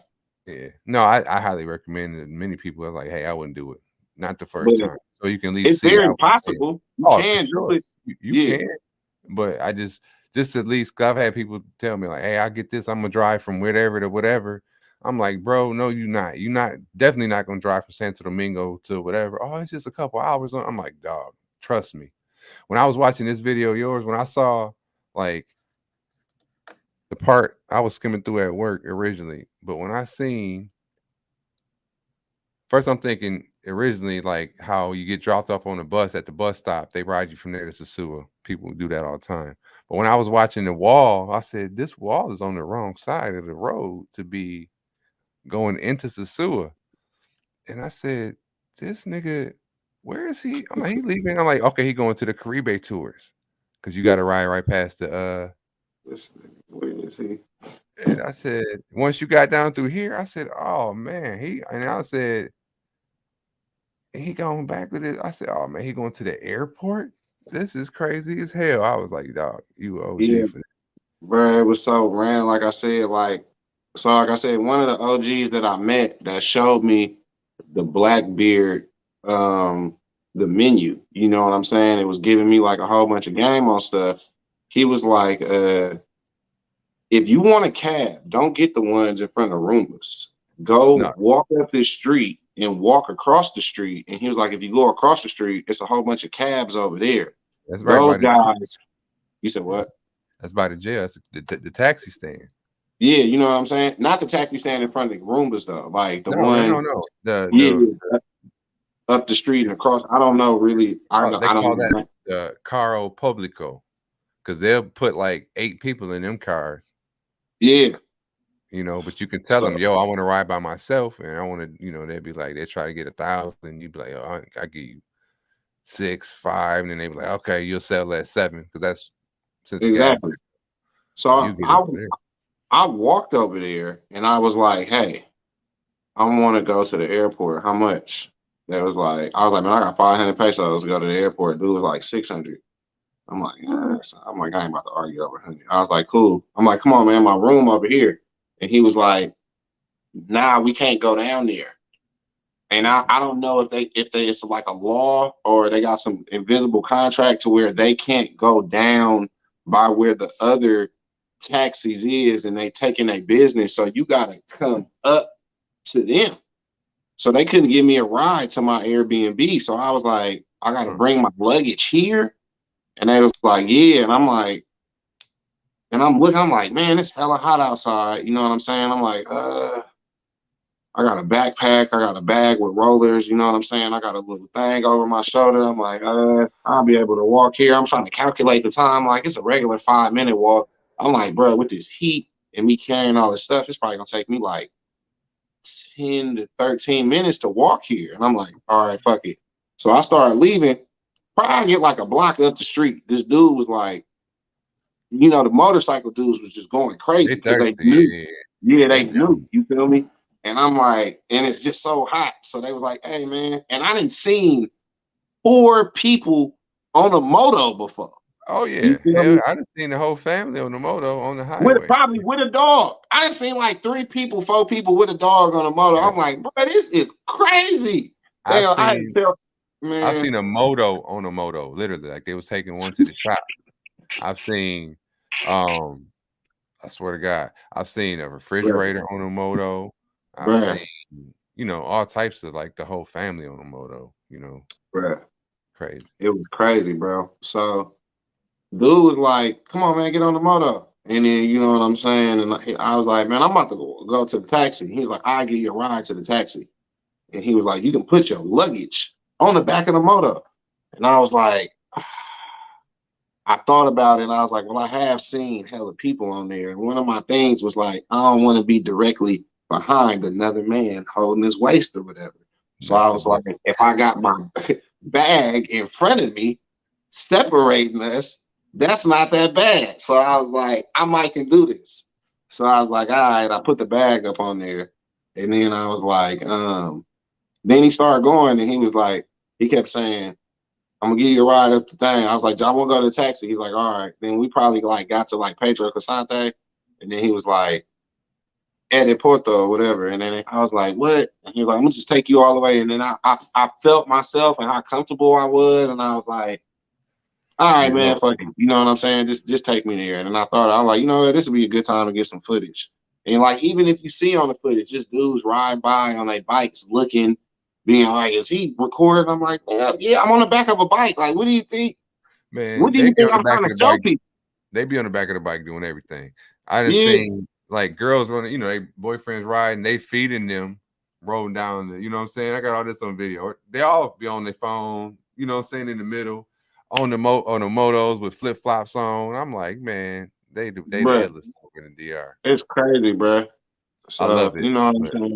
they Yeah, wild. it was, But yeah, but you it was did a a good nice little experience. trip. Yeah, for sure, for sure. I seen some crazy shit, you know what I'm saying? I seen some moto wildness. But yeah, you got some good footage on that one. That's probably the longest moto ride I've ever, especially. Yeah, that's a long moto ride, man. That's a Oh yeah, long. it was. Yeah, it was. And like I said, as it went along, it all just went. I was like, I was gonna do like 2-3 minutes, but I was like, man, let me just keep. Keep You it know what I'm going. saying? Yeah, just keep it going. You feel me? Let me just keep it lit. And it's like I cut it off because I didn't know where I was at. But as soon as I cut it off, I was at the airport. Yeah, It was just like a turn, and then we had to go through the little the gates or whatever. yeah, where the little gates was, but I was basically there. You know what I'm saying? And at the end, the dude was just basically letting me know, at the moto is, how everybody get around out here. Yep, Everybody ride on the moto and shit like that. I was like, shit, nigga, I see. yep. Sure do. 'Cause I wrote down. Okay, you say your favorite part of the trip. What was your least favorite part of the trip? Um, what was my least favorite part of the trip? I didn't stay for longer. Okay, so that you wish you would have stayed longer than that. And Yeah, I wish I would have stayed longer than that. Damn. Only reason like I didn't stay as longer is because I budgeted my money for that amount of time. You know what I'm saying? So it's like I say, I didn't go when I went up out there. I went with all my cash that I can possibly have. So like that's taking a gamble because if I could have anything could have I kept it on me to where like somebody was going to for sure have to take it from me. But if I would have lost it or somebody would have took it or any of that, like it wasn't no way I would have been up out there for that long and I would have had no money. So it was just like I felt like if I wanted, I should have just budgeted for longer. So I should have stayed longer. Okay. How did you feel seeing like, they refer to it as the developing country, or you heard the term third world. Like, did that shock you at all, seeing some of the, you know, the differences, the vast differences, if it was like, knowing you can't drink the water, or you just see like the shanty kind of stuff on the side of, the road, or you'll see, by the river where it's just all, you know what I mean? Like the poverty aspect. Did that shock you seeing? Uh, nah, not really. You know what I'm saying? It's kind of like seeing the ghettos over here. You know what I'm saying? Like it's like West Oakland, downtown Oakland, like the homeless. You know what I'm saying? Stuff that got real bad up down here for the past couple of years. I'm used to seeing like that. around here, like abandoned houses and stuff like that. Not saying it didn't shock me, but also too, like I said, me going to Jamaica and, you know, even when I went outside, me seeing that. And the one thing that I remember, like when I went to Jamaica, I remember them saying like all the kids here wear uniforms all the way from elementary through college. And I remember like when I was in the DR, I remember seeing all the kids that was like wearing uniforms, you know what I'm saying? Like when they was coming from school and going back to school. So it's pretty much the same thing. It seemed like, you know, the kids is well taken care of. And it's just like the country is the country, but it's just like it's not like demolition and stuff being rebuilt. So if something happens to be there and it's not there no more, it's just that it's showing that it's not there no more, and it's the signs of it not being there no more. But that's kind of like something normal that I see. So it wasn't that wasn't really that shocking to me. Mm-hmm. What about seeing like one thing that surprised me and made me appreciate? You see, sometimes so many people with less, but they were happy. You know what I mean? I just remember thinking that. That's for sure what I seen. And like when I went to Jamaica, it made me realize like how spoiled we are in America. Because like, you know what I'm saying? Like even myself, I'm on food stamps, like EBT. I got an EBT card, you know what I'm saying? Like I'll be like, man, I'll be wanting my little, I think it's 250 now they be giving out, you know what I'm saying? So I'll be wanting my 250 a month. So but they don't have welfare or nothing like that in Jamaica, or like the government just giving out money and all type of stuff to people because you don't have nothing. And you can just say, hey, I don't have nothing. I need help.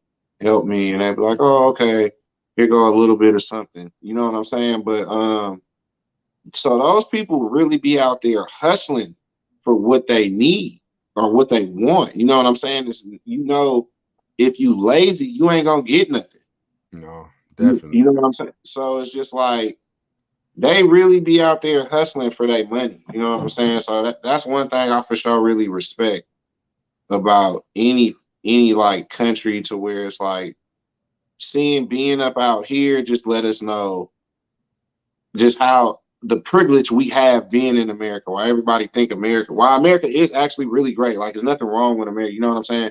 It's stuff great about a lot of places, and then there's stuff wrong about a lot of places. It's just we just happen to be more privileged than other countries. You know what I'm saying? So, and a lot of people see that and they want to come here because of that, because they want to have the same opportunities we can have, like visas to go live in Colombia for a year. You know what I'm saying? Or go get to the DR, figure out whatever you can do to start getting driver's license and open up a bank account.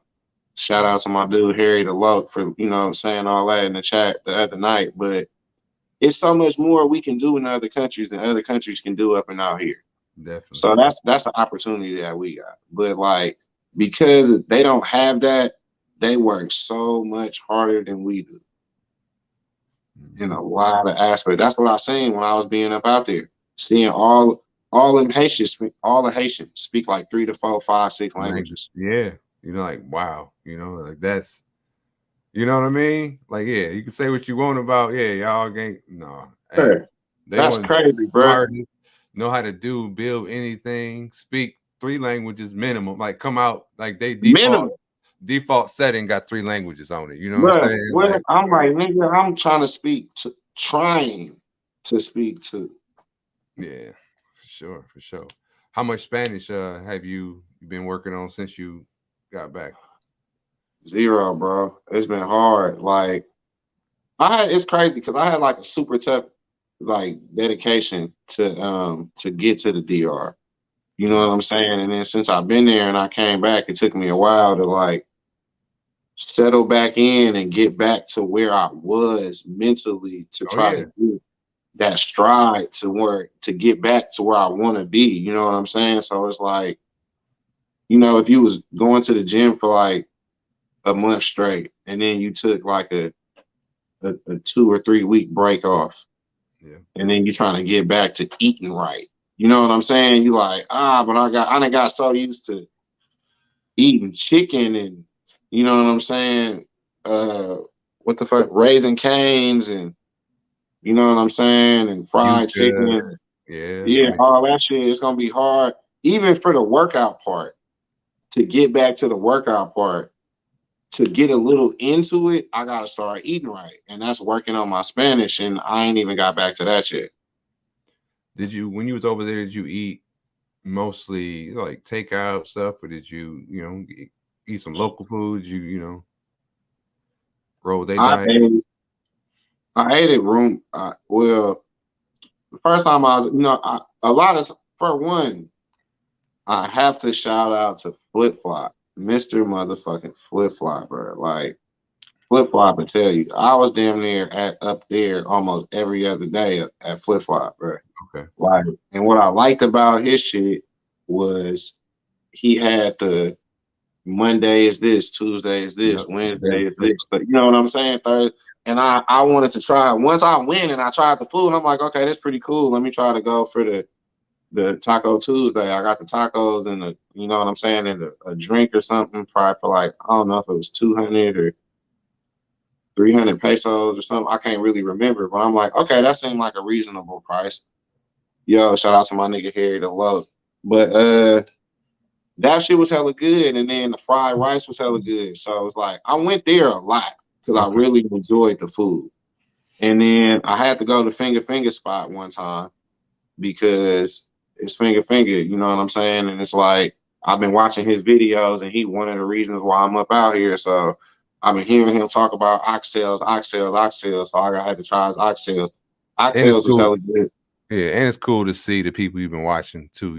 It's a little bit of that. You walk through the wall of the, you know what I'm saying, your perception, what you Exactly. thought it was gonna be like, and it's cool, if it's yeah, definitely, especially you watching Sasua Beach videos, especially if you're watching any of them walking videos and shit like that. You get around, you're like, oh yeah, this is like you laying that grid work down on top of what you've been looking at versus what it is. Mhm. And like, oh, but I didn't see this. Oh shit, this is kind of okay. That's kind of dope. Yeah, Yeah, shout out to them. it I was like good. spicy pork tacos at Flips. Yeah, Flip Flop had a whole bunch of food, but besides them, it was on Pedro Casante. It was like a couple of like cafeteria places. I didn't really never catch the name of them, Okay.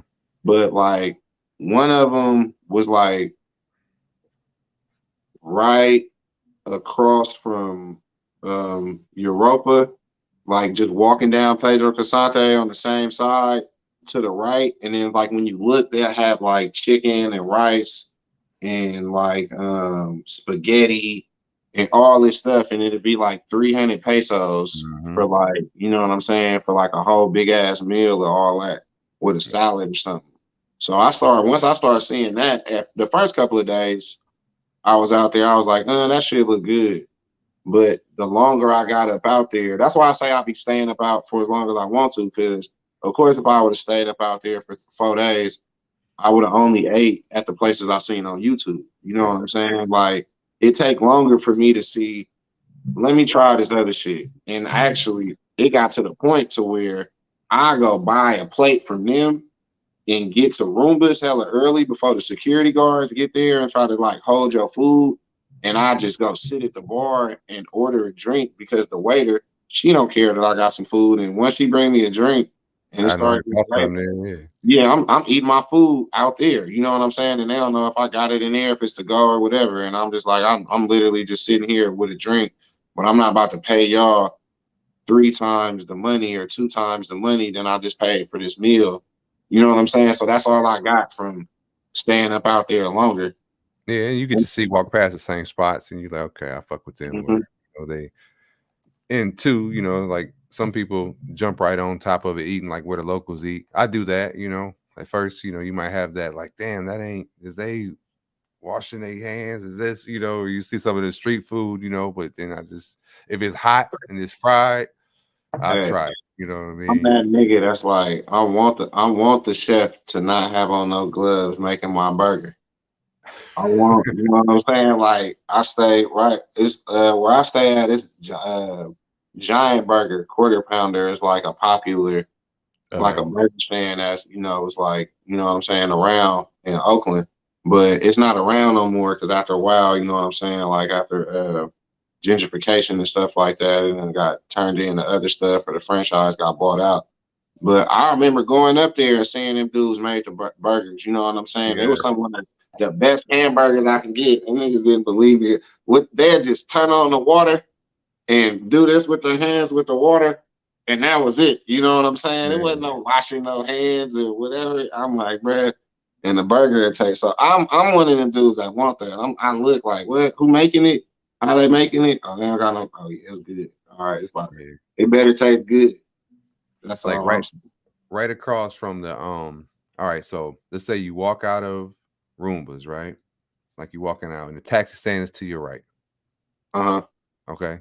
So you own that's Pedro Casante. So if you walk down Pedro Casante across that street, past the taxi stand, you keep walking, it's like a little liquor store. Yeah. To the right. Past that, it's another one of those places. Yeah, but the liquor store right next to the entrance of the liquor store, it's like a spot about shit that wide. On the going up on the ramp is a dude that make hamburgers and little chicken, you know, right? It's big enough for his cart to sit right there. Uh-huh. Man, I did a video. I got actually I recorded it. I looked at my cell phone and found it. But it was a drunk night with that man. That dude has some fire little sandwiches, you know, for like 75 pesos, you know. Oh my God, man. Crazy, you know what I'm saying? I was like, man, give me a double. He's like 100 pesos. I said, oh man. Jesus fries and Christ. shit. But then too, I was like, it was everything. He didn't touch nothing. I watched how he made it. His hands didn't touch nothing. Everything was hot and grill, and his skills was impeccable. You know what I mean? How he grabbed the meat through the cheese. He had his little bottles with his little sauces. You know, he threw them back on the grill. You know what I'm saying? Fried it, got the cheese all melted, wrapped it in the foil, threw that on the grill to get the whole. I said, man. So yeah, I was shout out to him. I don't know, but I gotta dig in my cell phone and drop that video, man. But the street food is fire. So I take that. Go out on a limb sometimes. Some people can't do it, but and two, when I'm down there, I eat, you know, with you know, family and whatnot. So eating rice and beans and plantain maduro and you know what I'm saying, eating you know, all types of chicken every damn day. You know what I'm saying? Bro, fried chicken is off the hook, man. Yeah, like fried chicken, the Dominican style, mango in the morning, salami, fried cheese. It was a fried chicken spot, like right before you go to the beach, before you walk down to the beach, like right up a little bit up some stairs to the left, like right past like the scuba diving people and stuff.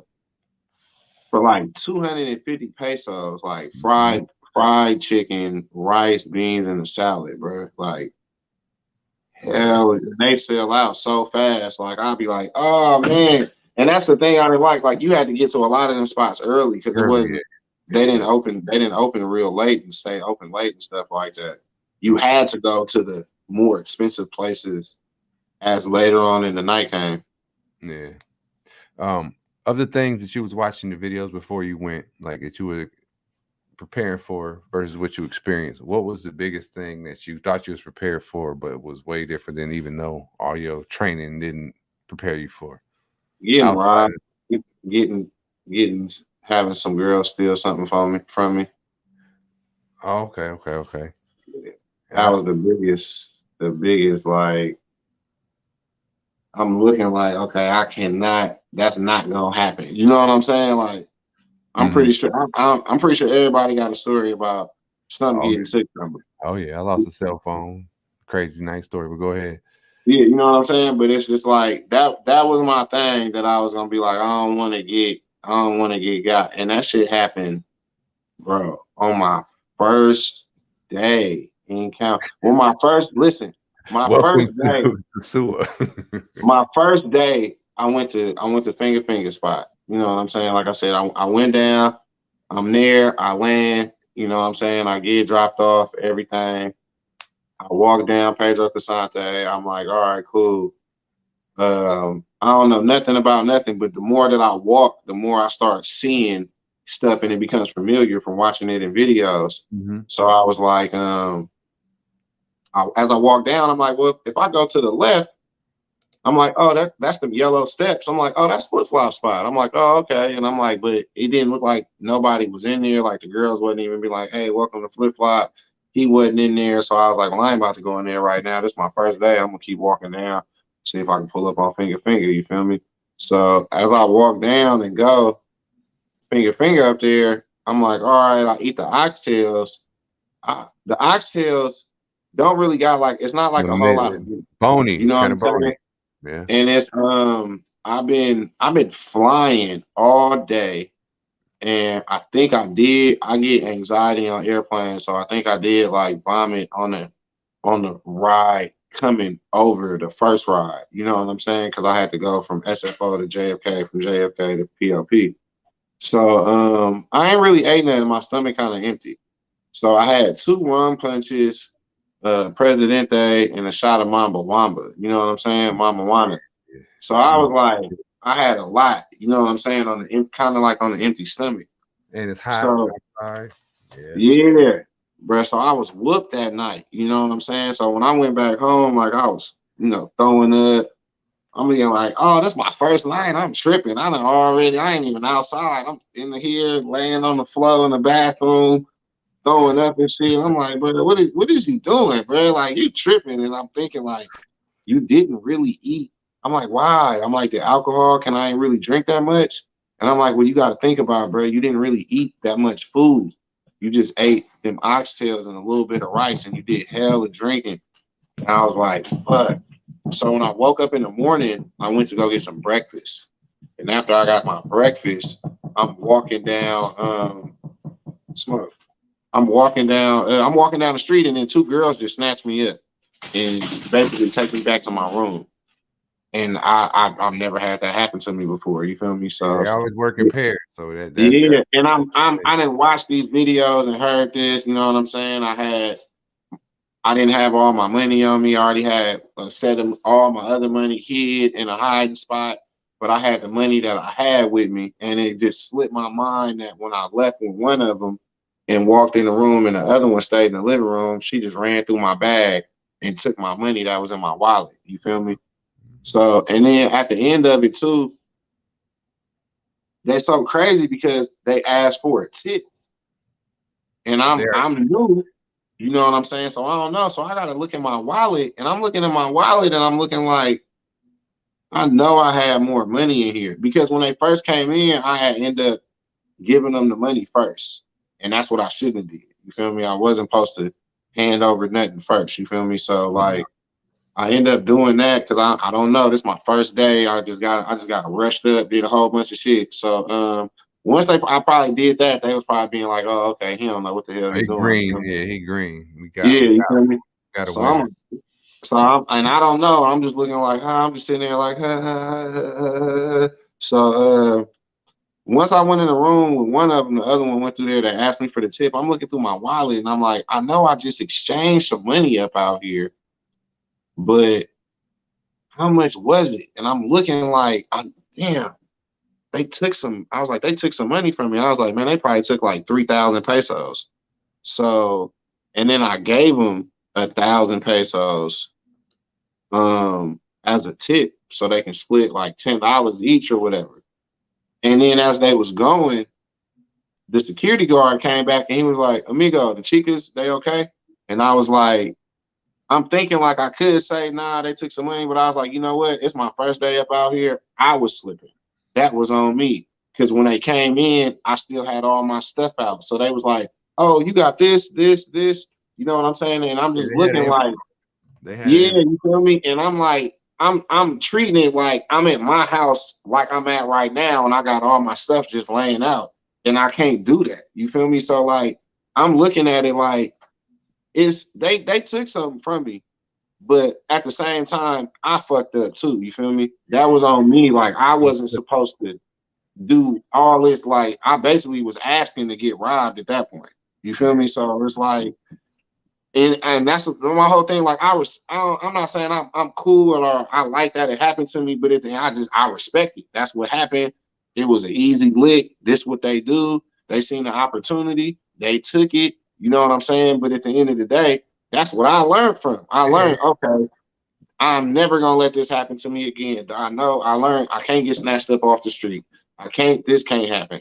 This can't, you know what I'm saying? So, and that cost me $80 to learn that. $80. That was you got the wisest best lesson for the cheapest price. You know what I'm saying? It cost You me got that lesson $80. for the cheap. You know, a lot of cats done paid that lesson for the computer. I mean, I paid it for a cell phone. You know what I mean? Bro. Some cats pay it for their passport. Yeah. You know, so you know what I'm saying? Like, and I ain't saying like I'll let if certain things is like nah, but that you know what I'm saying, that money right there and that the way it was gotten, how everything happened, you know, I gotta look at stuff like, okay, nigga, you was slipping. Yeah. And two, So, do I want to invest this emotion and this time and this bad experience in this? Okay. $80 it was. I would rather, you know what I mean, pay $80, just forget about the shit. It's already happened. It's all my money. You know what I'm saying? Like, yo. Or I could raise hell, get the security involved, do this, do that, spend some time. It's like drama, and then you'll be sitting there like, you know what? For $80, I really would just wish all this shit would go away. Y'all got me. Got me. Yeah, You got know, me. fool me once, shame on y'all.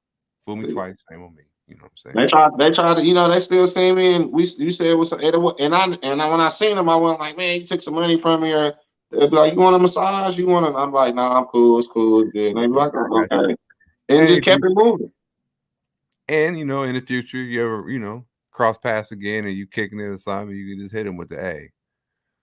I know y'all got me. You know what I'm saying? Exactly. Like, hey, just be like, no, that's cool. I'm just letting you know that. Then you know that you know that I know that you know that I know that you got me, bitch. You know exactly, for sure. Yeah. Let me see what else I wrote down here.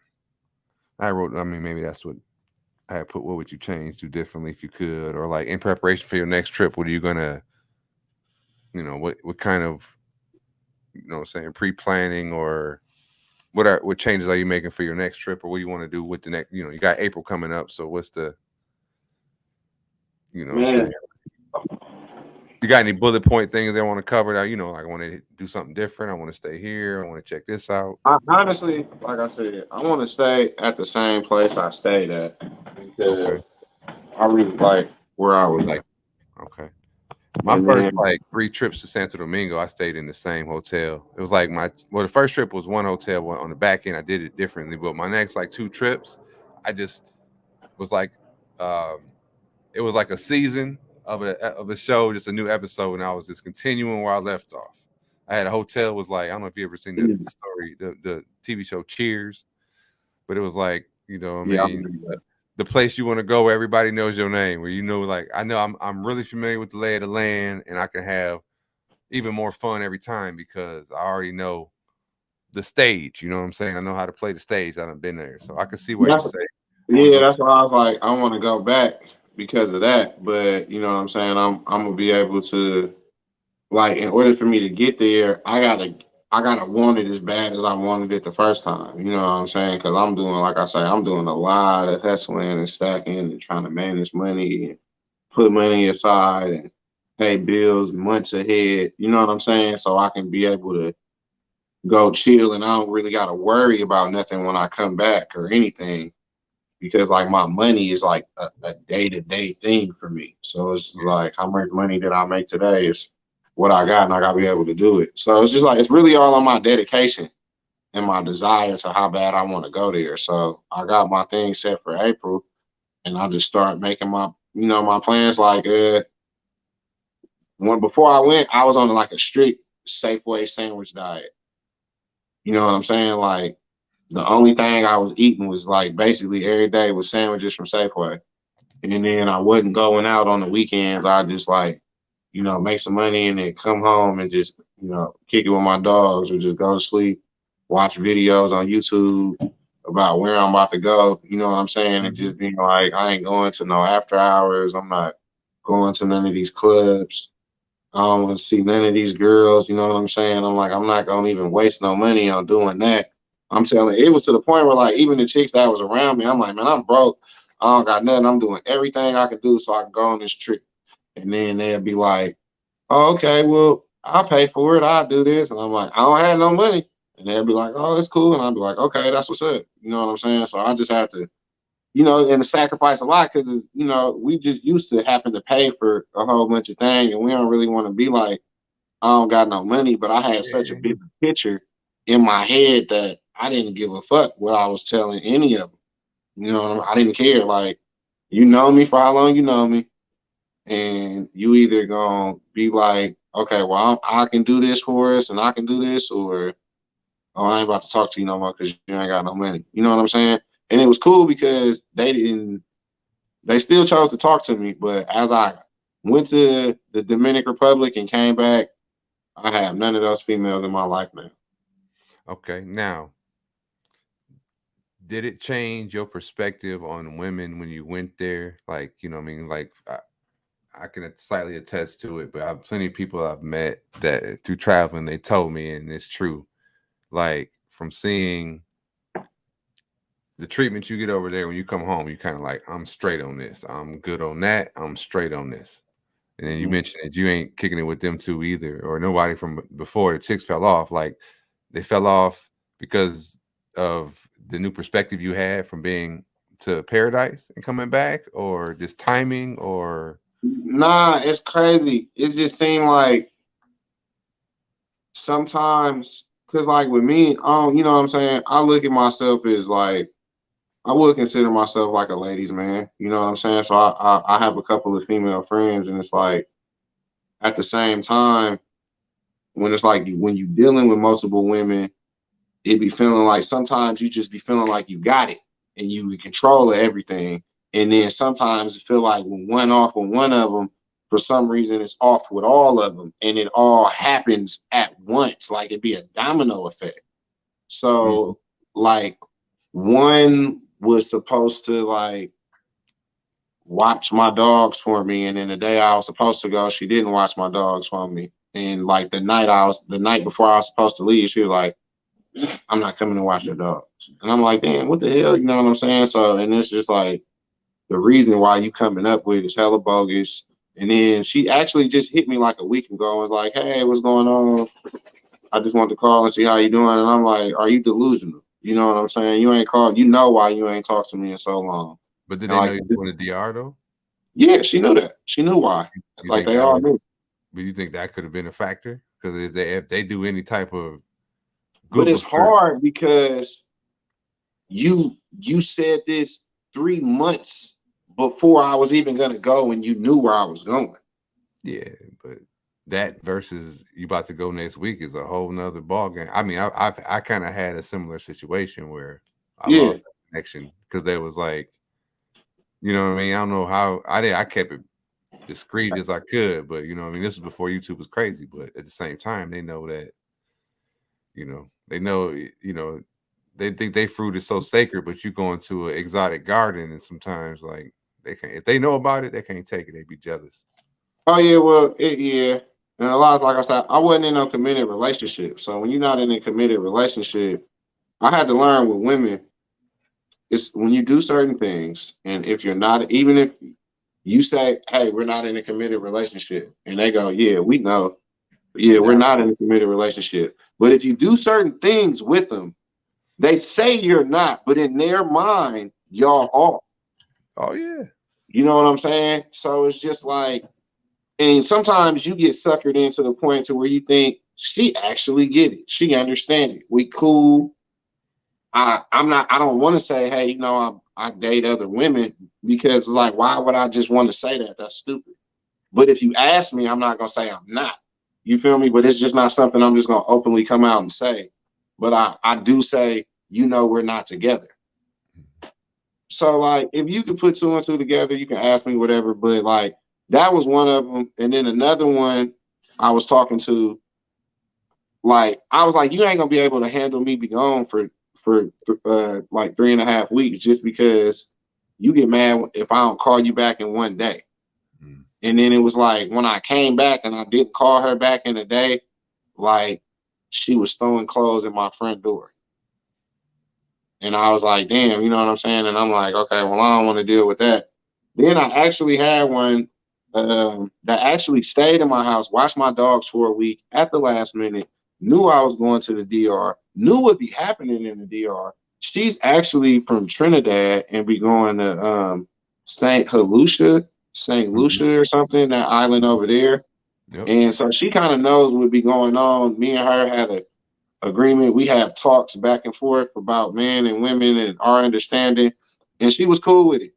But once I was in the DR, she hit me with a phone. And the reason why I knew it was gonna be hard asking these girls to watch my dogs for me while I was gone, or asking any female, because I had to get two of my guy friends, because I know at the end of the day, I'm gonna be like, hey, bro, you know, I'm gonna look out for you eventually, but I'm trying to go to the DR.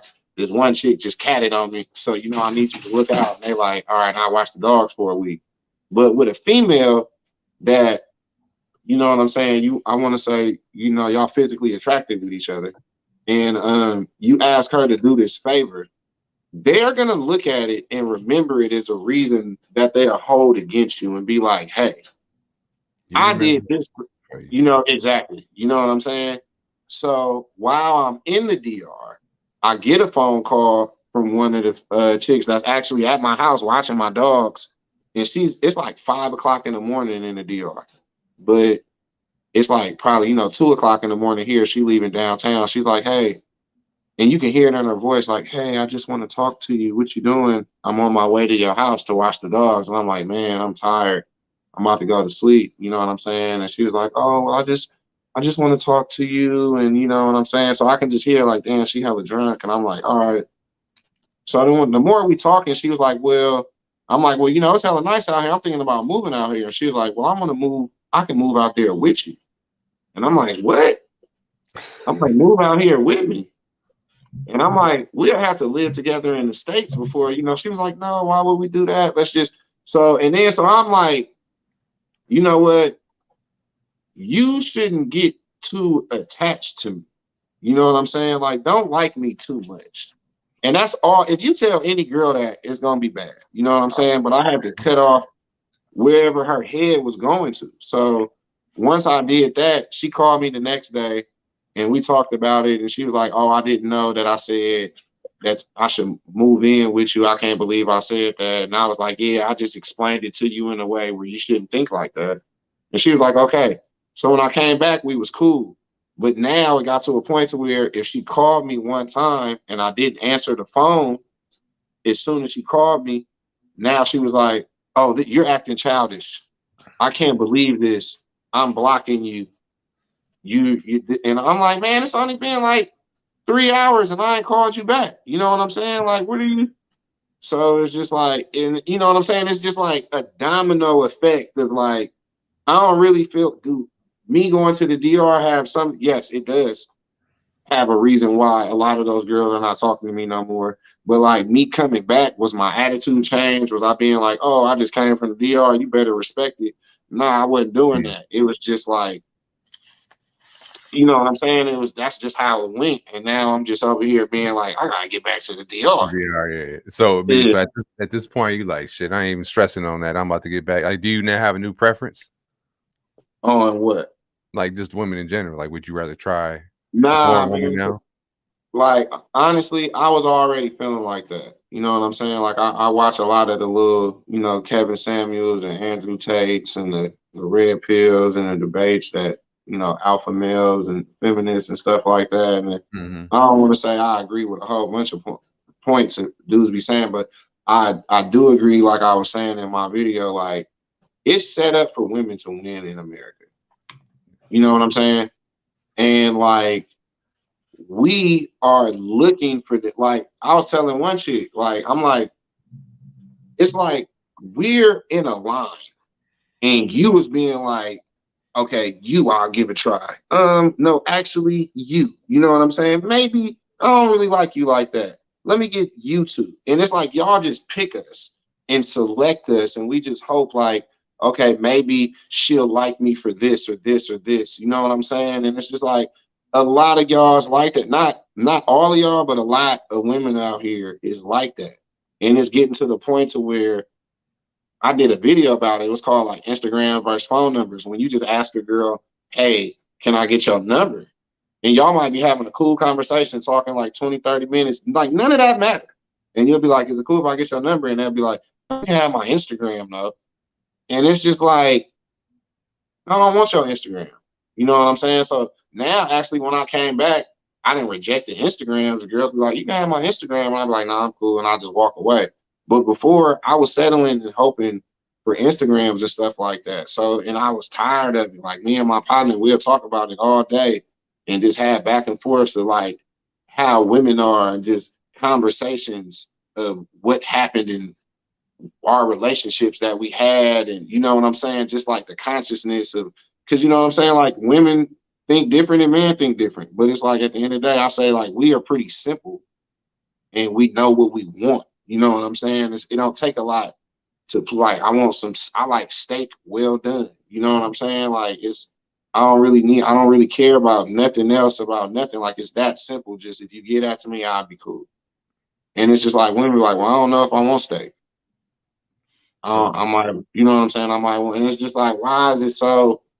But you know, we had a steak restaurant, like you know, we here now, so it's just like it's different. So it's like, but we both want to eat though, so it'd be hard. But I came to that conclusion a while ago to make me want to go. Let me get the hell up out the country, because you always hear about it in movies. Like I did a lot of talk to, not a lot of talk. I did a lot of listening to Patrice O'Neal talk about like dating foreign women out the country. You like Brazil, going to Brazil, right? Exactly. You know what I'm saying? And he was like, as a man, we'll go through all this TSA, getting a passport, flying on the airplane, risking, you know what I'm saying, coming out to a foreign country, not knowing the language, probably can get robbed, disease, any type of thing, and it's all worth it.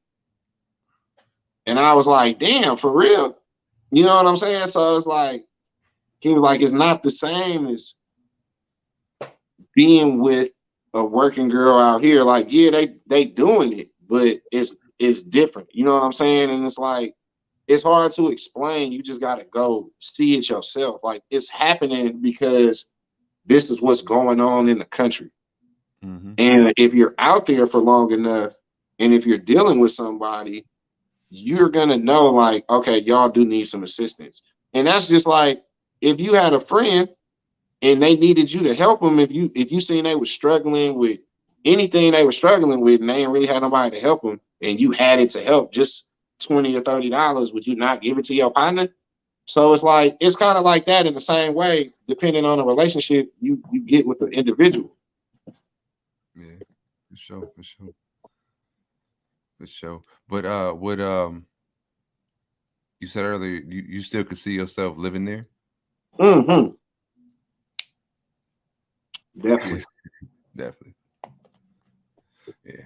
I want to make sure. Sosua or just like the Dominican Republic? The country. Because I mean, even though, I mean, your sample size is based on Sosua, but you know, I think some of the things that you say could even be amplified if you seen other places and seen, just if you met somebody regular, you bump into them at the grocery store or at the whatever, and then you get to meet them, and the next thing you know, like that, that path is wild. It still produces the same greatness, you know what I mean? But it's just more organic and it's different. Then you see, okay, I could see how I could fast track whatever I'm trying to get going, or I can, I could play. Let me see a dice analogy. I could just bet on these straight numbers I know it's going to hit, or I can build this shit up, parlay it, and then I'm like, oh yeah, I'm winning on about every roll. I can't lose, you know what I'm saying? No, for sure. Like, I definitely, like I was saying, what I like about up out there too is no African American. You know what I'm saying? You either black, or you American. Yeah. But it's black. You know what I'm saying? Like, I was writing about that earlier today. Like, America's the only country that comes up with that. You know what I'm saying? Because we can call each other African Americans, or America's the only country in the world that refers to its dominant population by their skin color. You know what I'm saying? Black and white or whatever, right? Everywhere else, you is American, or you are whatever the fuck you are, or if you black, you're like, well, what does that mean? Nigga, are you from the Congo? Are you from Zimbabwe? Like, what kind of black are you? You can't just say you African, African American. Yeah, exactly. You know what I'm saying? So because of that, being black up out there, just having, melatonin in your skin, you like, not saying they're not giving a lot of opportunities, but they're still giving opportunities. You know what I'm saying? Like, Haitians might not be looked at the best, but they still can come there and they can make a way, and they hustle hard enough every damn day to figure something out. You know what I'm saying? So it's just like they still get an opportunity, but it might not be looked at as the best opportunity, but they still taking any chance they can get. So like with us being American, we just giving a little better look. We just got a better look. You know what I'm saying? Like we got it like, oh, hey, he American, he got money. You know what I'm saying? So it's like we can fit in a little better around there now, going around different hoods, different cities, and all that. Like I said, no, I'm quick to say like I'm completely ignorant to the fact of going. Only place I've been to Sosua, and then I've been to Cabarete. And then when I went to Cabarete, it was at nighttime, so it was really like the nightlife. You know what I'm saying? So, and it was still kind of like dry, but we went to like a little salsa merengue spot that they had like back off in the beach, you know what I'm saying? And it was dope just to see that atmosphere, you know what I'm saying? It looked like it was like a movie scene, like everybody in there was dancing, and you know what I'm saying? I couldn't do it, but it was dope to see see something outside of Sosua just to get a little breath of it. You know what I'm saying? To know, okay, it's other stuff going on than just, but me and my partner looking at each other like, you ready to go back? All right, come on. Hey, so yeah, you know what I'm saying? So like I can see, that's why I'm like, next time I go, I stayed in Sosua long enough for me to be like, next time I go, I definitely want to travel to, yeah, you know what I'm saying? I want to take that bus ride. That's what I'm saying. That's why it was a good video that you put out, because it explained a lot for me to see how I can do it and where it's gonna take and what should I expect from taking a bus ride. You know what I'm saying? And that's what I like. I've been all over that place, all over. So it's like, I mean, I'll always tell somebody, say, especially if it's the first timers. I mean, I say you got to check the boxes of sewer, but your perspective and everything of the whole DR in general can definitely be changed based on your first, experience. Because I've seen people like, you got a higher probability of never seeing nothing else if you go to Sosua first. I tell people, you know what I mean? Because you can get I mean, it's dope. It's a party everywhere you go. It's all boom, boom, right here, right here. But it's I know like, you do the other what stuff first. What you would want Vegas to be. Yes. You know what I'm saying? Like, so I mean, I've had like I said, I started in the bottom in the south in Santo Domingo doing, I'm talking about, great motherfucking times that rival any Sosua thing, you know what I'm saying, but just on a different vibe. And you know what I'm saying, a couple taxi cats, you meet a couple cats that live down there, and it's a vibe, it's a part, it's an island, you know what I'm saying? It's the whole Caribbean culture is a party culture in general, you know what I'm saying? And you go anywhere and somebody be turning up dancing bachata in the middle of the street at Tuesday, you know what I'm saying, at 1:30, it can pop off at any time. And obviously it's the prime center of the party, but that same vibe that laissez-faire, like not laissez-faire, but just like smooth Caribbean exists everywhere. So for example, every Saturday or every Sunday night, they playing dominoes somewhere, anywhere in the damn island, and it's somebody by the Comado turning up with the speaker outside, and it's some, you know what I'm saying, some beautiful ladies over here at the club. I mean, everywhere in the whole damn island, you know what I'm saying? So it's like, it's done. It was an experience. I literally was asking myself, like I tell people, like I'm not really like, I'm not religious, you know what I'm saying, or nothing. Like my beliefs is like strictly like, I don't believe in a lot of stuff. So it's like, but I'm asking myself, like, bro, how the hell does a place like this even exist, to where like all of these women are trapped? They trapped, like literally, they are trapped. They can't go nowhere, and they all stuck on this island. And no matter how you gonna look at it, it's gonna be more of them than it is of you, and they're way more accessible, and they're way more attractable. It's so beautiful everywhere. That You was know what one I'm saying? I got off the plane. I was like, everybody is pretty. Like, oh my God, bro. from the waitress at the whatever to the lady sleeping right here to the older lady. You like, man, she bad. Everybody is like, where it it's like somebody was just dropping diamonds all through the space. You Yeah, just like finding them. You like, look at this one. Look at this one. Oh man, I never seen this flavor or this shade or this. Yeah, I mean that was always just amazing, to me. I yeah. seen Holly Berry on a moto in the middle of the mountains just coming through. You know what I'm saying? With You know what I'm saying, bro? Like all that. Fox That was Beyonce's. I'm like, oh my god, this is crazy.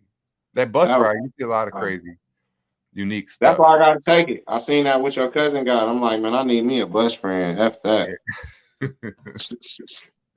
I met a couple bus friends on the way there and back. Even like when you're going to the store, like I said, you catching it off. I'm like, it's like when you see the cars going to the lot and they be on the truck. You know what I'm saying? Like with the wrap still on them before they hit the lot. That's how the bus be. He's like, hey, check this out. I could already catch you before you get, you know what I'm saying, to the spot and meet some friends. Man, exactly. That's what I was saying. I'm like, oh, okay. Because I figured it, but I'm like, once I seen it, I'm like, all right. Because I'm a big component of not anybody, but like I'll be like, okay, well, if they can do it, I can do it. You know what I'm saying? Like they seem just like me, like the same type of nothing too special, not no extra celebrity, not no just an average motherfucker. And I'm like, well, and that's what I said. You get treated like Chris Brown. You can be the average dude, and you're gonna get treated. You can be below average. You can be above average. You still gonna get Chris. It don't matter. It ain't no. It ain't. It's not no Michael Jackson treatment out there. No, You know what I'm it's, saying? Like yeah. you not. It no. It don't matter how many jewels and shoes and hats and designers. Like the women is not about to be fainting when they see you. No, that too. I've always told people like, hey, you don't even gotta like dress up like to the point. Oh, I had to go downstairs. Like the only jewelry I wear is stuff I bought over there. You know what I mean? Like just the Exactly. local beads, the crosses, stuff like that. It's and that too. You don't look like you anything you're gonna do when you do that all dressing up. All you're gonna do is raise the cost of your experience, whatever it is. You know what I'm saying? When you go to like to go to the beach to buy whatever. They see you got some money, they already going to start bargaining higher. You know what I Oh mean? yeah, for sure. Like all that. If it's you with some chicks, they see they only gonna want something to drink that's more expensive. They know that they can just try. And no knock on anybody, but it's like if you working within the culture of the budget, you don't need to do all the extra stuff. And like you said, you already getting the star treatment. Yeah, By you like I get said, the beast list of celebrities who say, "Fuck the Sewell." I'm sorry, but the dudes over there paying ruined it. Dudes been paying them to Sewell forever, so I don't really know. Oh, over the coming there, overpaying. Yes, I mean yeah, that can ruin. You know what I'm saying? I for sure. suppose, but and I can't say I disagree with that. However, I'm not rich, so I can't. You know what I'm saying? But overpaying to somebody that's all relative to your budget, I suppose, you know what I'm saying? Because I've Yeah. seen plenty cats that just have I've seen you know who George Burns is? Old Uh-uh. school actor. Oh, he's an old school actor in the 80s, but he's a good actor deep into his 80s, but he was always like a player. Old white dude. I done seen George Burns types all over the DR, you know what I'm saying, chilling, you know what I'm saying? And I'm like, man, look at this. I know that's heavy finance involved to make that situation work, but is he overpaying? Not relative to the experience he's trying to have, you know what I'm saying? So I definitely feel you, Mr. West Coast, that, you know what I'm saying, that but I guess you just got to know how to move and how many points you need to score the game to win the game. You know what I'm saying? How many score points you need to, you're going to win by halftime. How many points you're going to need to score to win the whole thing. So you just got to figure out what kind of game you're playing and whatever. But dudes, that's with anything. If it's buying trinkets on the beach, if it's buying souvenirs, like, for example, I go down there. I know how much necklaces cost. I know how much, when you get approached on the beach, like, hey, I got this, I got that, I got this, I got that. Hey man, I'm here all the time. I basically live here halftime. I know how much all that stuff costs. You're not gonna like my price. I'll tell them that. It's like, tell me whatever price. But I already know how much I've been buying these things for, so I already know how much I'm gonna give you. You know what I mean? And Mm-hmm. I would say like 3 out of 5 times, you know what I'm saying? Like I'll win because I know the price of things, you know what I'm saying? Because I'm not gonna overpay. But I've had it where I'm with my cuz or something, and I tell them that in the store or something, and then the shopkeeper or somebody might get mad, like, "Hey man, I'm like, hey, I'm not gonna let you get him because I know how much the stuff costs, bro. Yeah, for sure. But I'm not gonna go in there after you struck a deal and be like, yo, how much? You know what I mean? I've done that before, and I felt bad, you know what I'm saying? But I was like, cause I even school cuz to how much stuff costs. We'll have like a huddle outside the stores, like, what you about to go buy? Okay, this how much this and that costs. You know what I'm saying? Don't try to buy this. Don't let them try to do that. You know, if they go in there, then they did right. But are you hearing echo right now? Just a little bit. It sounds like it's a little muffled. Yeah. I don't know what you want. Hold on a second.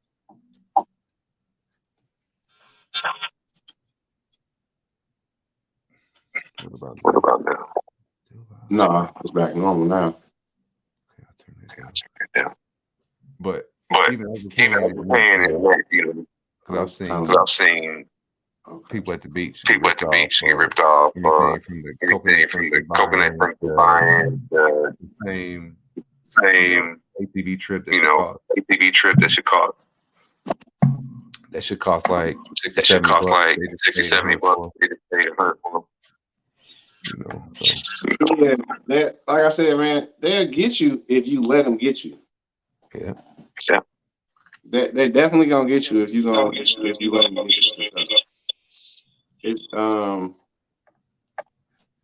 It was like a couple of times where like guys were trying to sell me something, and I was like, bro, I got $3 for you, 300 pesos, and they'd be like, they'd start off at a ridiculous number, and I'm like, man, I just got this 3, and they wanted that 300 so bad that they end up taking it, and they're trying to be like, okay, later you see me, give me some more later. Nah, son, like we about to shake you right now that this is the final deal, and then once I be seeing that, they'll laugh at me and respect it. Yeah. It only takes 1 or 2 rounds of extensive negotiation to be done. Oh yeah, for sure. I keep hearing this echo.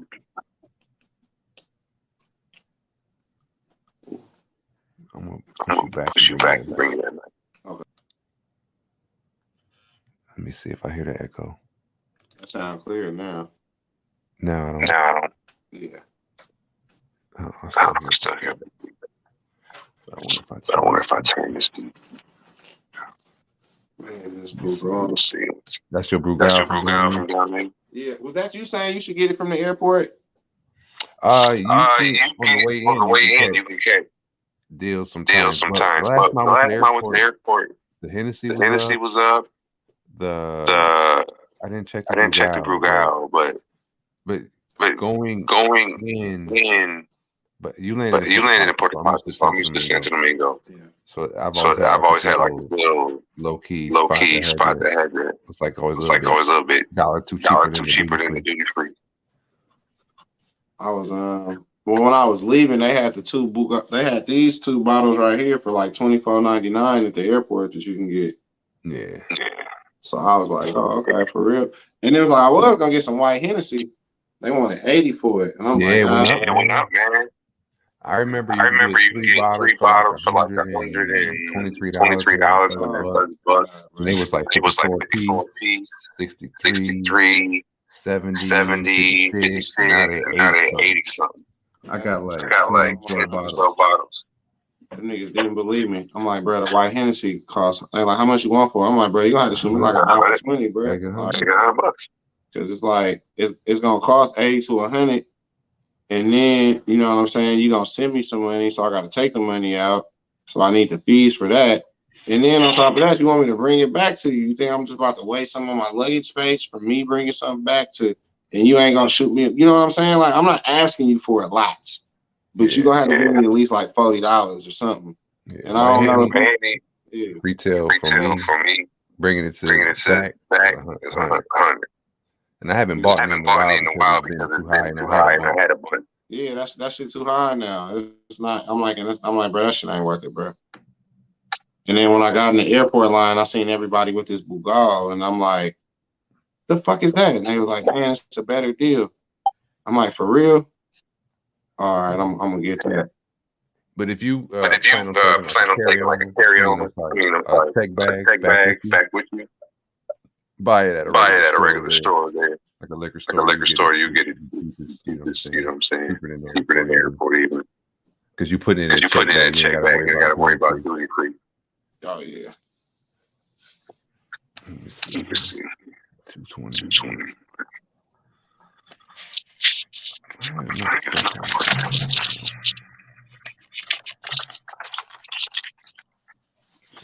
Going back and April. Let me see. Let me see here.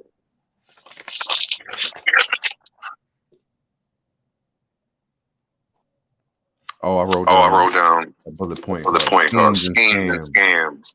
Were you amazed on the amount of hustle that's going on in all aspects around you? You got bumped out.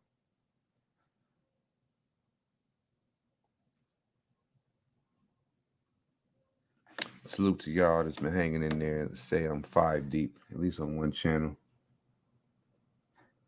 I didn't see that comment, John Doe. John Doe gonna be coming down. So yeah, appreciate y'all for rocking with me. I'm just, just trying to get some more interviews, get more familiar with it. Especially I like hearing new people's perspective that's been going on through to the sewer for the first time. Y'all had any questions for Ice? I'm almost at the 2.5 hour mark too, so I was gonna get ready to shut it down. It's 2:19. I might have went to 2:30.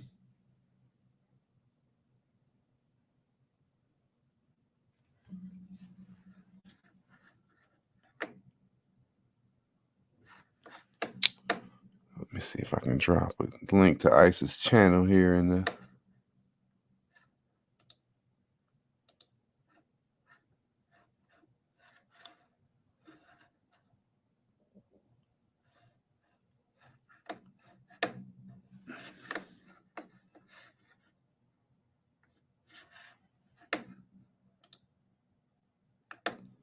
Let me see.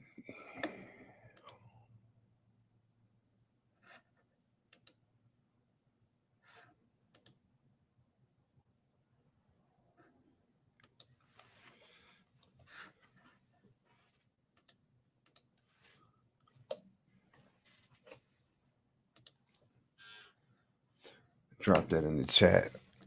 The link to his channel. He got some pretty cool perspective videos when he was there.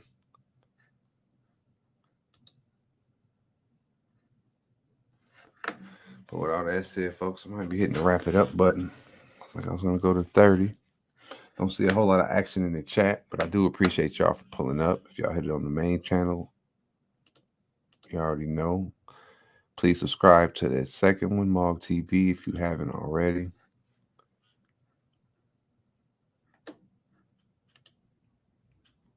I was going to open the panel up if anybody wanted to pull up as well. We can rock out a little bit.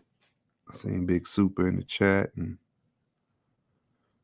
he said his phone dies. Let me see here.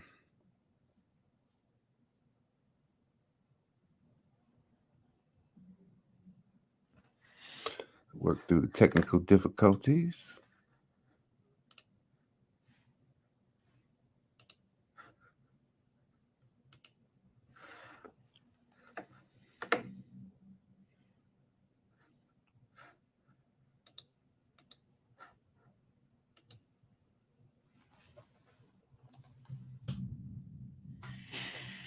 All right. We didn't pull back up.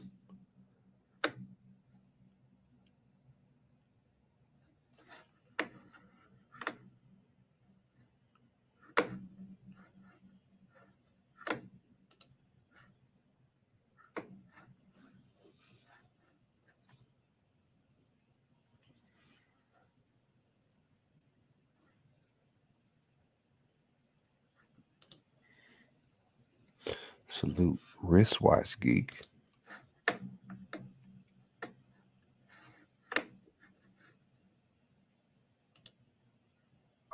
My bad, man. My fucking phone died. That's all good. It's all good. That's all good. But yeah, you were saying the amount of scams. Yeah, like scams and hustles. As far as Was I surprised about it? yeah, did it? Just Uh, the level of hustling, the bag of like I love, said, the panhandling, all that. when I went to Jamaica, when I wanted to get some souvenirs, I remember the guy when he told us, because I was staying at a resort, we had a cab, so he was like, "I'm gonna take you to two spots. I'm gonna take you to one spot where we're gonna go in the store and ain't gonna be nobody there. You can do whatever you want to do. You know what I'm saying? You can buy something. Ain't nobody gonna mess with you. And I'm gonna take you to another spot. Some people gonna harass you a little bit. I'm like, I can deal with a little bit of harassment. You know what I'm saying? I ain't tripping off that. But like they level of harassment was on a whole nother level. You know what I'm saying? That hey, my grandma's sick in the hospital. We need some money. Can you come check out my hut? You know what I'm saying? And that's where I learned oh, well, hey, I'll be back. I'm gonna walk around and look. You know what I'm saying? Because we used to saying we'll be back. We're gonna walk around and look, and they will wait for you or follow you. Oh And yeah, if you they would if not you walked forget. in somebody else's little hut and checked out their little shop in this little area that dude took us to, I'm pretty sure he had something set up with all the people there. Like, hey, I'll Oh bring yeah, tourists by. You know what I'm saying? And shit like that. So, but they all was selling the same shit. They all had like coffee mug holders and it was all the same stuff and everybody's little thing. But if you told them they was gonna come back, like when you went in the shop and you was looking around, they'll just wait for you to come out and be like, hey, you gonna come check mine out? So I kind of figured, like, I ain't gonna lie, like Jamaica was a little harder with okay. it than the DR. The DR was just kind of like, hey, you know what I'm saying? But Jamaica, they was really like own you about it. And it was like it wasn't a lot of chicas in Jamaica like that. Like around where I was at on outside in Montego Bay. Like I'm not saying it wasn't none out there, but they wasn't around like in the DR how they just be out. So it was a lot of guys out there. And the guys is the ones that's hustling, trying to get all the money. You know what I'm saying? So like those dudes was like super, super hungry, super thirsty for money. So it was like that to me was like I probably went out like 3 times, and every time I went out, I had to deal with like a Jamaican dude. Like the Jamaican dudes was like kind of like the Haitians, but like a little worse, just a little worse. You know what I'm saying? Like a little more nagging and annoying. You know Aggressive. what I'm saying? So it was like every Jamaican dude thing was like, yo, look, your skin, my skin, we got the same skin color, we brothers.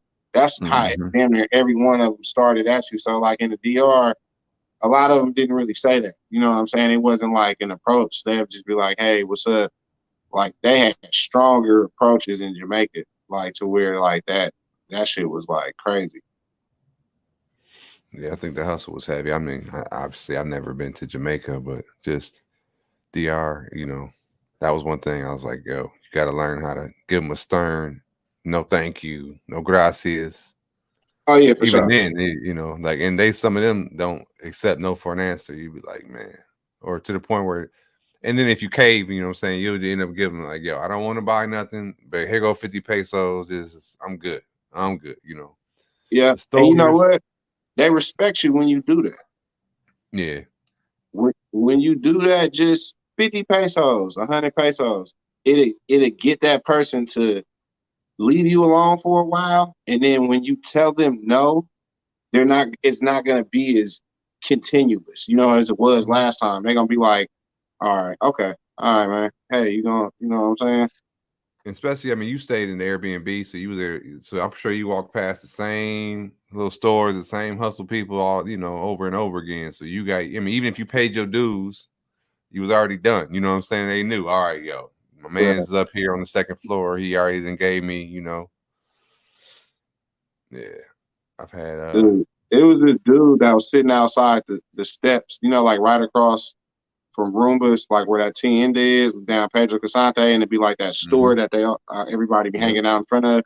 And I was walking past it one night, and I was going to King's, and dude, and I'd be walking by with my AirPods in, so people would know like I'm not really trying, but people would still stop you. It didn't matter. And this one little dude was like, "Hey man, what's up? What's going on?" And I was like, "Huh? What's up?" He was like, "I just seen you with your things on. I'm just saying, what's up?" I'm like, "Hey, what's up?" And then when I seen him the next day, his thing was like, "Hey, you remember me?" I was like, "What?" He was like, "You don't remember me? The other day, I seen you in front of the store. I said, what's up to you?" I was like, "Oh yeah, I remember." What you like what the fuck that got to do with anything? You know what I'm saying? But and then we when know I each seen other him now, again, bro. you said what? We know each other now. I saw you. Exactly. I said hi to you yesterday. And then and when he seen me again, he said it again, like, "Hey, you remember me?" And I'm like, "Okay, I remember you now, bro, because you the only nigga that keep asking me, do I remember Do you?" I remember you? Do you So, remember me, guy? But they working their way and then in. eventually he asked me for money. Oh yeah, that's coming. That's coming. You just got to know on what Yeah, rotation. I yeah. could do it right at the That bat. was the build up. Yep, I can play the chess with you. Okay, how long? I got this one dude. Actually, to this day, we are now cool. He called me every now and then. In Boca Chica, I met him because like in DR, they will call you by your physical. If you dark skinned, they might be like Negro, Moreno. You know what I'm saying? If you're skinny, they'd be like Flaco. They call you by your description. So they call me Flaco everywhere I go. Flaco, what's up, Flaco? So in DR, what I mean, in Sasua for sure. Flaco, I mean, they all know me, you know what I'm saying? But same thing happened in Boca Chica. But this one night, this was my first time there. I come out the hotel and this dude was like, "What's going on?" And I'm faded too, because I've been partying and shit. Boca Chica is like the precursor to Sasua. You know what How I far mean? is that from Sasua? It's by Santo Domingo. It's basically the closest local beach to Santo Domingo. So it's 30 minutes away Okay. from Santo Domingo, basically. It's Okay. nice. It's a nice place. If you go to Sasua, you'll think, "Yeah, it's whack," you know what I'm saying? Because it ain't on the same level. But at one time it was. But if you know the DR and you got a network, you can have a great time in Boca Chica. But this time, this was like 2018. I come out the hotel. I'm faded, been on the beach, went back to the room, blew something, went back out, and dude was like, "What's going on, Flacco?" And I'm like, and they've been calling me that. So, I'm like, "What's up?" He was like, "Man, I see you just, I see you just the fuck," he said something. "I see you just changed or something," you know what I'm saying? He's speaking good English and shit. I'm like, "Yeah." He's like, "Oh, you need something." I'm like, "No, I'm good." But I'm thinking I know him. He's like, "Yeah, man, I've been seeing you." He said, "You just got here, right?" And I did. I was like, yeah, I just got back." He said, "You just got back?" I'm like, yeah, what's going on? Blah, blah, blah. But then he said something that didn't have nothing to do with me. And at that point in time, I'm like, I don't know this nigga. You know what I'm saying? Like, I thought that because he was hitting me on the thing, because I was looking, I'm like, because there was like, you see all them cats, but I'm like, yeah, but he hit me like he hit like two correct answers. You know what I mean? He almost cracked the code and shit. And I'm buzzed and shit. I'm like, man. So at that point, I'm That like, nigga "Bro, said, "I don't I know this don't know nigga." you. I didn't just, I didn't see you, this is my first time here. So you wouldn't have met me before." And I was like, okay, this motherfucker was just trying to be slick. And I was only giving him conversation because I was just coming out of my hotel. And in Boca Chica at nighttime, the street that's in front of the hotel, the main little strip, they close it down for car traffic, and all the hotels and the restaurants, they put the chairs and stuff and tables in the street. And it's like a big open, like New Orleans, like or like Beale Street, or you know what I mean? It's a big flow through. So like at like 8 o'clock, all the cars got to be gone because the restaurants and stuff make the whole little street from the beginning of the little strip. It's pretty nice if it's Like but a a lot of block local. party or something. Yeah, it's like that every night, So Okay. I was walking past them, just giving him small conversation because they was putting the chairs on the street and shit. But I'm like, do I know dude? So anyway, fast forward to like a year and a half later, I'm in Boca Chica with my cousins, and we did the first night in Boca Chica because it's close to Santo Domingo Airport, and we got there like the bus ride to Sosúa is 4 hours, so we was there. It was already like 3, and you want to take that ride early if you're trying to get a full day. So the first night we just stayed in Boca Chica, hit the beach.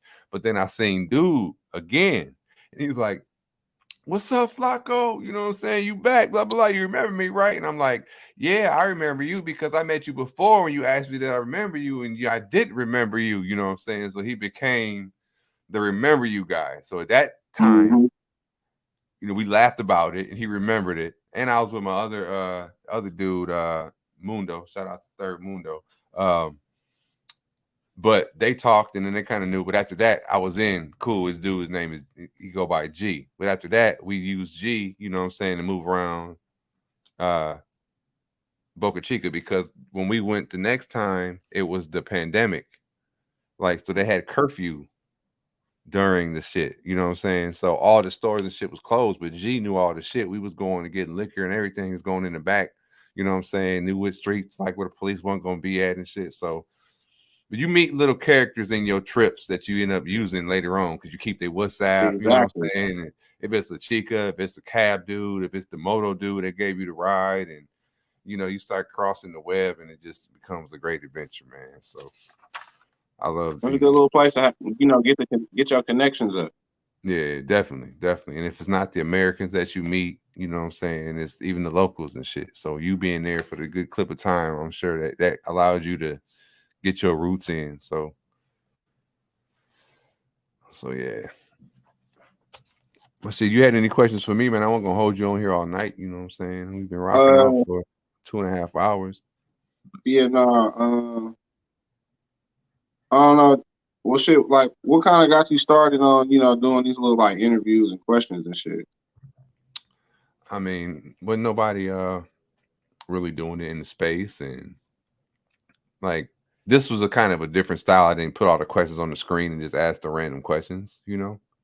Because I was thinking like maybe transitioning, because any interview gonna probably involve 20 questions anyway. So if I put them on the screen and make them abstract or not, but I like doing the interview. Like one of my favorite, you know, YouTubers or whatever, Joe Rogan. You know, I like Joe Rogan a lot.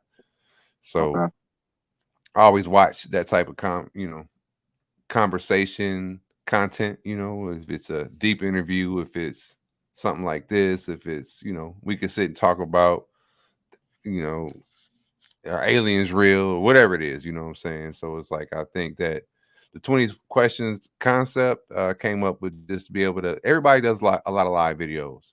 I just wanted to have some type of structure so if the viewer watching it, you know, it's flows along good. So I try to just pick the guests. I think it's interesting.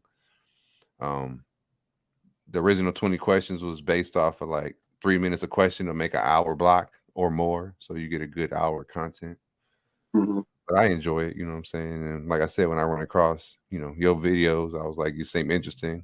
I agree with a lot of your viewpoints. I said, okay, I think I like to see how it evolves and changes as it keeps going. You know, you definitely had a great, you know, first round, and you know, you did a lot, learned a lot. And that's pretty dope. Yeah, You I seen other appreciate it. people Like I tell everybody, like you know, I'm not perfect. You know what I'm saying? I would never say that I'm better than anybody in that. You know, I went there one time. My mission was to learn a lot, and I did. You know what I'm saying? Anybody can do it. You know what I'm saying? But I'm really appreciative of you know what I'm saying, y'all just welcome me in the community. You know what I'm saying? And you know, even having me on your show and doing this with me and stuff like that. I really appreciate that, man. But it's just like I don't want to tell anybody, like, you know, anybody can go about it. All you gotta do is get passports. You can go up out there. All you gotta do is have a camera. You can become a YouTuber. Like, it's not that hard, man. Just put in the dedication and the work, and you'll get there. Yeah, definitely. It's like yeah, and you know, you reach out, you get cool with a couple, you know, good people in the community. You know what I'm saying? It's networking is always good, always Oh good. yeah, So for sure. Like I say, you know, shout out to TMI. You know, he looked out for me big. That's damn near like my big brother. You know, I fuck with him heavy. Shout out to Finger. You know what I'm saying? I don't know exactly what he's going through. I hope everything go well with him. Yeah, And shout like out to I say, shout him. out to Foot Block. Because, you know, every time I went to go eat some of his food at his restaurant and posted it on my IG, he reposted it on the story. You know what I'm saying? So No, it was Flip's showing Flip's love a real too. one. You know what I'm Flip's saying? a Them all real people one. that showed love to me while I was up out there, man. Them, a lot of the people that I was watching on YouTube, like going about, so to act like, you know what I'm saying? Like to actually see him, like you said, is like meeting a celebrity. You know what I'm saying? Yeah. Like, man, I've been Mhm. watching your videos, bro. Like, I want to, you know what I'm saying? It's, at the end of the day, we all normal people. You know what I'm saying? We ain't no better than nobody else. We all trying to make some money. You know what I'm saying? We all here. Look at this shit as a job, trying to figure out how to make content, how to make money off of it. You know what I'm saying? Trying to travel and have fun, trying to show y'all videos. But yeah, like I said, we ain't really no different than nobody else. So to see the people that you be seeing though, and to kick it with them and talking to them after you be watching their videos, like I'm like coming from battle rap, going to the events, being able to interview my favorite battle rappers, you know what I'm saying, and talking with them and kicking it with them, and then, you know, exchanging numbers and we talking about not battle rap. You know what I'm saying? Like, it's a Mhm. dope feeling. I know what it feel like. You feel me? So it's like, it's the same thing when I went. So, you know what I'm saying? I want to shout, you know, for sure, shout them dudes out because they looked out the most, for sure. Finger and TMI, and I for sure say TMI the most definitely looked out. Yeah, yeah. Me and TMI, it's like my brother cousin from another mother. So yeah. Yeah. Oh, yeah, for Yeah, sure. yeah. So we go way back. We go way back. It's like one of the first YouTubers that I had got real cool with. That we kind of met on the live and got cool, got behind the scenes and kicking it heavy. It was the first time I ever drove. He threw me the keys to his rental. Was like, just don't tear nothing up. So shout out to him. You know what I'm Yeah, saying? I man. got I the mean, first drive. that's a solid nigga right there. Yeah. He's cool people. He's cool people. So any other countries on your radar? You know, you think you might hit? I know you said April for Sasua. You think will you I be like definitely want to a hit DR back. guy, or you think you're gonna just keep Oh no, rotating, I gotta go trying to new things? Thailand, man, because Thailand. I gotta look out for Richie Mack for Zoom to Thailand. Because like I said, he told me to go to the DR. He knew he didn't know how I was gonna receive it. You know what I'm saying? He just wanted me to go because he wanted me to get it out my system so I can come to Thailand. Yeah. You feel me? So like and then like I said, I ain't really met too many black dudes that said I don't like Asian women. Like, there's some dudes that be like, you know what I'm saying? They don't like probably like white or Mexican or. I know a But couple that don't like no Asians, but yeah, I feel you just I saying mean, though. like, yeah, it's hard, but it's hard for me to find them. So for that, like, yeah, I don't even want to do it. But for the most part, it's like, and it's Thai. Like, I wasn't even thinking of Thai. Like before I even heard of Thailand, and you know what I'm saying? Like, well, you always heard of Bangkok, but any other city besides Bangkok. Like Bangkok is Yeah. what you always heard about. But like when it comes to like Asian, you think of like the culture, you think more of Japan or China. Mm-hmm. You know what I'm saying? Or maybe the Philippines. But Well, Thailand was like the only thing I was really thinking about Thailand was learning Muay Thai because of Tony Jaa, watching him doing some martial art movies or something. mm-hmm. But besides that, I wasn't thinking like, oh, it's a dope party town. Oh, I want to go here.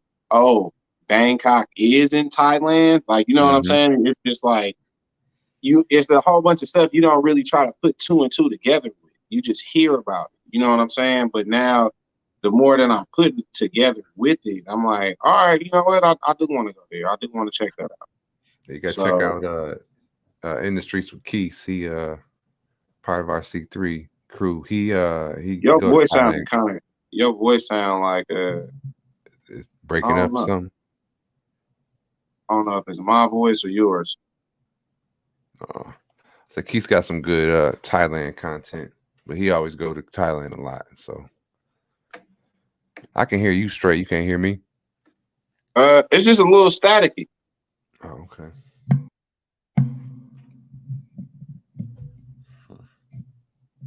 What about now? Oh, it's perfect now. Huh. I moved that chord. But yeah, I want to hit Thailand up. Just that it's just that long flight. But I would say like Thailand is like level 2, you know what I'm saying? DR level 1 because it's easier to get to, you know what I'm saying? It's not so far, you know, like the jet lag and all that shit.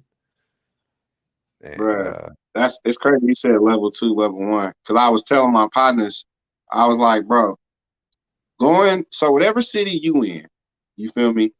You like me, like I said, I'm in Oakland. I've been living here all my life. So I feel like I'm the highest prestige I can be here in Oakland. Like the only thing that's gonna make me higher is if I had more money. But as far as like the game and knowing how people move and all that, and just the ins and the outs and where to be and where not to be and who to be around and who not to be around and just like sort of famous people, not sort of famous people, like you know what I'm saying? I done learned all that from being here to be like, I know this is my city, this is where I'm from. So I'll say I'm at the highest prestige. When I went to Sasua, all that don't matter. It's stripped away. Like you're at level 0. You are starting all over. You can be the highest prestige in your city and think you was Mr. Oh, I get hella bitches and all that shit, bro. Like all your moves that you gonna try is not gonna take as much damage on these monsters. Nope. It's like your powers ain't work. Your powers don't work here. You know what I'm saying? Yeah, like, exactly. You know what I'm saying? You got new ones. Yeah. You gotta acquire new powers. They're out there and they're easy to get, but you gotta first understand that your old ones don't work. They don't work. It don't work, bro. Not the same way. You might have a couple that you can work, like your spells you can cast that will maybe be effective over in this realm, a little bit. Not for real. Yeah. It's not gonna be a critical hit. Them used to be critical hits. Them critical hits you used to get. Nah. The only critical hits over in this realm is greenbacks. Wow, you gotta cast green spells. That's it. Yep. Because you think you got the pull, you think you the man, you fly, then you'll see this, you know what I'm saying? You be like, what the that's word. You'll be doing that same move. You'll be doing that same move, but it don't got that green behind it, and that damage gonna be 0. And two, I was like, even like me going all the time and knowing, like being known, I'm not famous there, but people they know, they see you around. Flacco, what's up? You know what I'm saying? You memorable. You go 2 or 3 times, they don't forget a face. Same thing with everybody. So you've been going I've been going for years, like 5 years, since 2018. So at the same time too, certain amounts of my powers, even new powers I might be able to use, is they don't work when I'm standing next to somebody who is a day one and they looking at you like, oh yeah, like I already know I can, you know what I mean? I'm walking right past Flacco because I already know what he's trying to do, you know what I'm saying? Like exactly, bro. It's blood in the water. So it's like, yo, I've seen that too. Like, oh man, I don't even stand a chance next to it. Why not? Because these dudes ain't never been here before and they all know it. You know what I mean? It's a number game. They smell it. They just, I'll be like, how the fuck do they? They just be like, you ain't, you gonna be like, man, how the hell do they know? Yep. And then too, you know, like I talk to everybody, you know what I'm saying? And I don't really be playing in the field too much, you know what I'm saying, down there. So but I talk to everybody and they know, you know, conversation and whatever. And I'll even like, if I got like my peoples or cuz or somebody who want to talk to somebody, I'll translate and whatever. So I've been cool. But throughout that time, you know what I'm saying, you learn all the characters, you see, you know, all the moves, and you know what I'm saying, and I don't know, I just, you know, that's just that's what I was saying. Place, man. Yeah, that's what I was saying. In my opinion, that casino is played out. Yeah.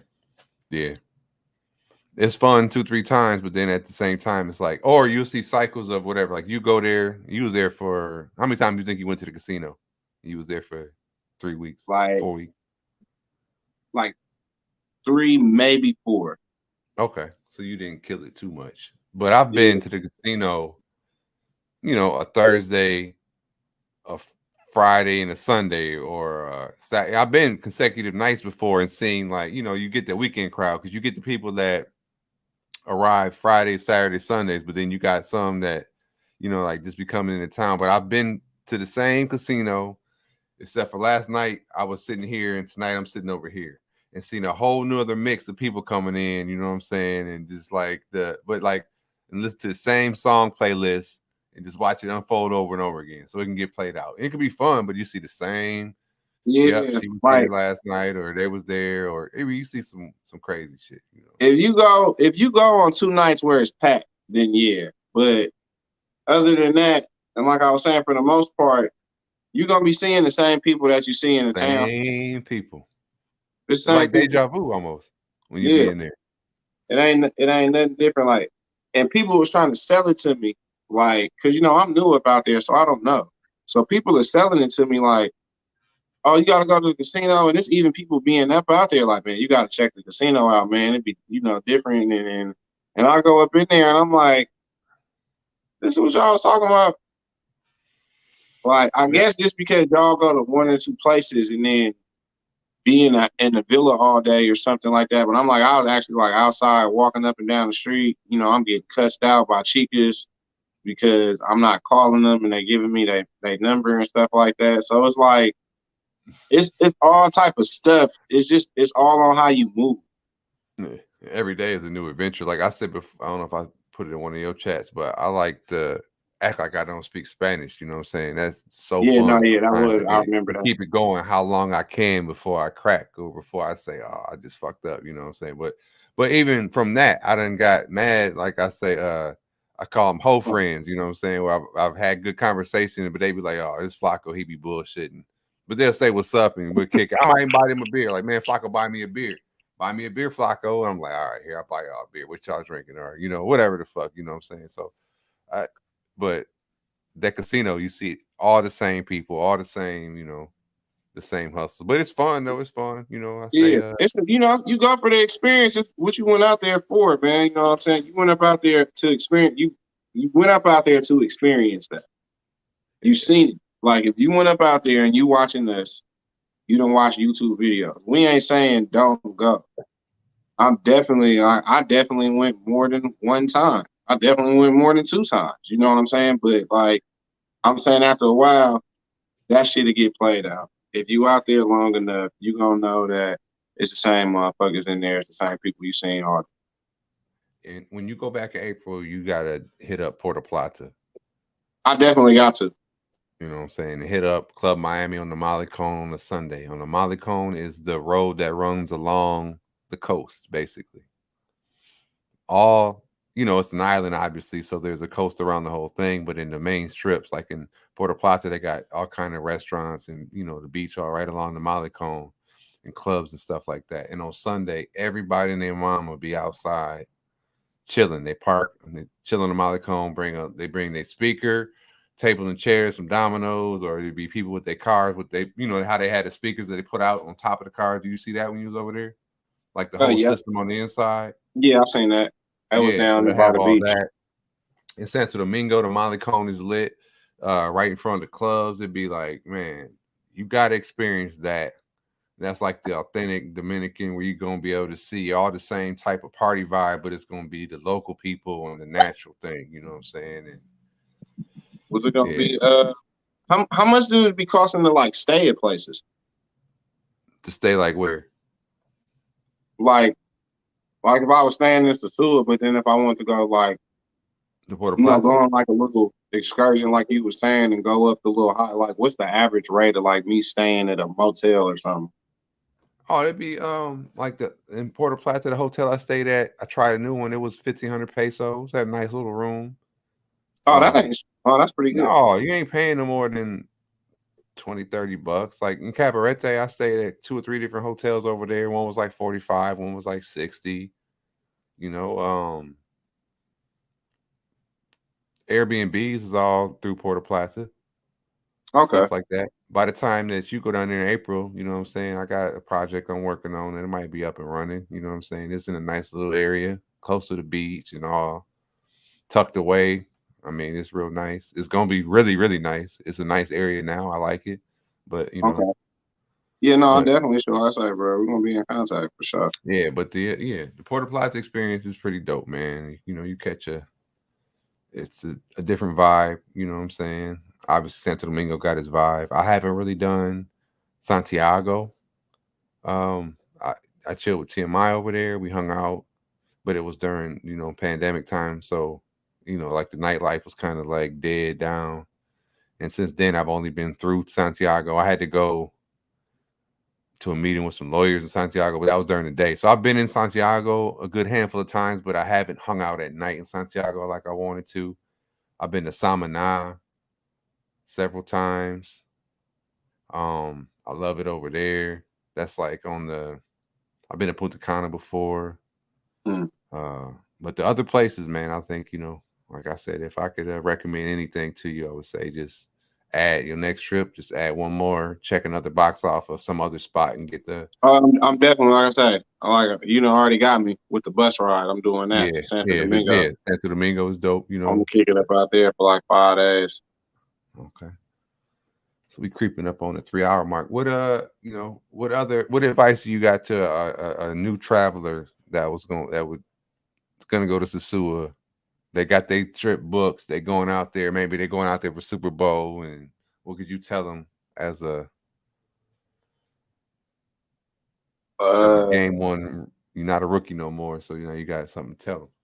Man, like if I tell y'all one thing, bro, just expect to be harassed. Just put in your mind that you are gonna get swarmed by all of these people. If they know it's your first time, if it's your first time, they're gonna know it is your first time. You feel me? So expect getting swarmed by all the girls. You know what I'm saying? You don't gotta say hi to everyone. You don't gotta speak to everyone. You don't gotta. Everybody's gonna be friendly. Everybody's gonna do that. So just expect that. If you expect it, then you'll be able to accept it. And once you accept it, it won't be as, I'm not gonna say it's annoying, but it can cost you some money. And like I'm saying, that's why I be telling people, like, the money thing is not just the chicas. It's the kids that's asking you for money. It's the people that's trying to sell you some stuff. You know what I'm saying? On the sidewalk, they might want to sell you a phone charger or a speaker. It's the people that want to sell you chairs at the beach. It's the people that want to, you know what I'm saying, have you come in a restaurant and give you a menu so you can buy their food. Like, all of those people. So just expect to be harassed, bro. Like, because it's going to happen to you at the highest extent. And the stronger and the thicker skin you are, the more you'll be able to just move on from that, and then you can just continue your day on. But you can't let that bother you, because it's gonna happen to you. Word. Facts. Anything for moving forward for your channel? Like, when you are you going to be going live anytime soon? Oh yeah, man. Like I said, I was just, I try to set mine up like kind of like an episode thing. Like I like to post like every 2 or 3 days. I like to put a video up out on there. At the same time, I know it's coming from where I'm coming from, and like out here and doing like a whole bunch of stuff in the cannabis industry and doing like cannabis events. I know when it comes to stuff like this, it's like crazy politics. You know what I'm saying? So it's like everybody, it's not like rules, but it's kind of like morals. People try to say people should follow doing this and doing this. You know what I'm saying? Like, if you in this community, we ain't saying you got to do this, but we also saying like you should know you shouldn't be doing stuff like this and stuff like that. You know what I'm saying? So it's like I knew that for sure. I didn't know what to expect by that. So like going into my videos further in the future, Smoke, chill out. I'm just gonna be trying to make sure, like, when I go live, I don't want to like interfere with somebody else's live. You know what I'm saying? So it's like I try to look and make it I'm just trying to figure out when people go live, You know what I'm saying? What's like they schedules? Because I see that Yeah. it's the Step on same. no It's the toes. same. It's kind of the same community. Yeah. You know what I'm saying? And I don't want people to be like, oh well, this nigga going live, but oh he just started going live, so I'm gonna stop watching. You know what I'm saying? Eventually, it's going to happen. But It happens. It happens. Overlaps. yeah, you know what I'm saying? But like as of right now, I'm just trying to look and go. And then I've been talking to you about doing this interview and stuff like that. So I was like, well, I just put out a video on my channel on Friday, and I got some more videos I'm gonna put out. But I got like 3 more videos I already did, and then like my next video is gonna be actually on how powerful the word no is in the Dominican Republic. You know what I'm saying? Like I was just talking about, like the level of harassment that you're going to be getting when you go up out there from all different degrees. Like it's not just chicas that people like think that that's what you're going to spend your money on. Like it's coming at you at all angles. Like, and you ain't gonna be able to say no to everybody. You feel me? So like that's the whole thing. But like when it comes to this, I'm just trying to look at people live and see when who on live and when who not on live. And since we was Yeah. gonna do this, I was just gonna do this live, let the weekend go over. But more than likely, I like the late nights. So like Yeah, late you got a night. good spot. I mean, being on the West Coast, and it's a lot of people in this sector that's from the East Coast, and or at least that time zone. So you having that 3 hour, even though like if you go late night, even though it's late to you, us being, I mean, if you did what midnight to you was 3 a.m. to us, but like a lot of late night lives. I used to do what I call live at 5 because I get out of work like at 4, and I would go live from like 5 to 7. You know what I'm saying? And Uh, that don't get so much, but the 8 p.m., 9 p.m. until about midnight over here, which would be the what 8 o'clock to you know what I'm saying, that little zone. It's an open window for late night lives. I watch it when yeah, I'm at no, work.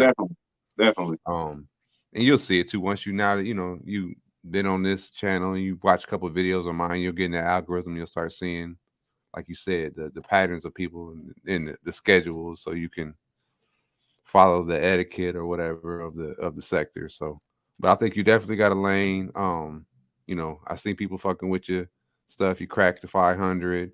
You got a thing going. I think I like the one eye willies. You know what I'm saying? You got some stuff that you can build that can put your channel that can get some steam. That I think it Yeah. provides Like I said, some entertainment value when we tune in. So I you know, appreciate that, bro. Like I got a hell of a video I can talk about too. You know what I'm saying? Like yeah, from my experience on just different aspects from like food and you know what I'm saying, just the women and Dominican women versus Haitian women, and it's just like good places to eat and you know what I'm saying, places to like where I stayed and how I booked my room. You know what I'm saying? So it's just like it's like yeah, a whole bunch of things to where I can talk and explain about for people just to have to get, because I really enjoyed my first trip.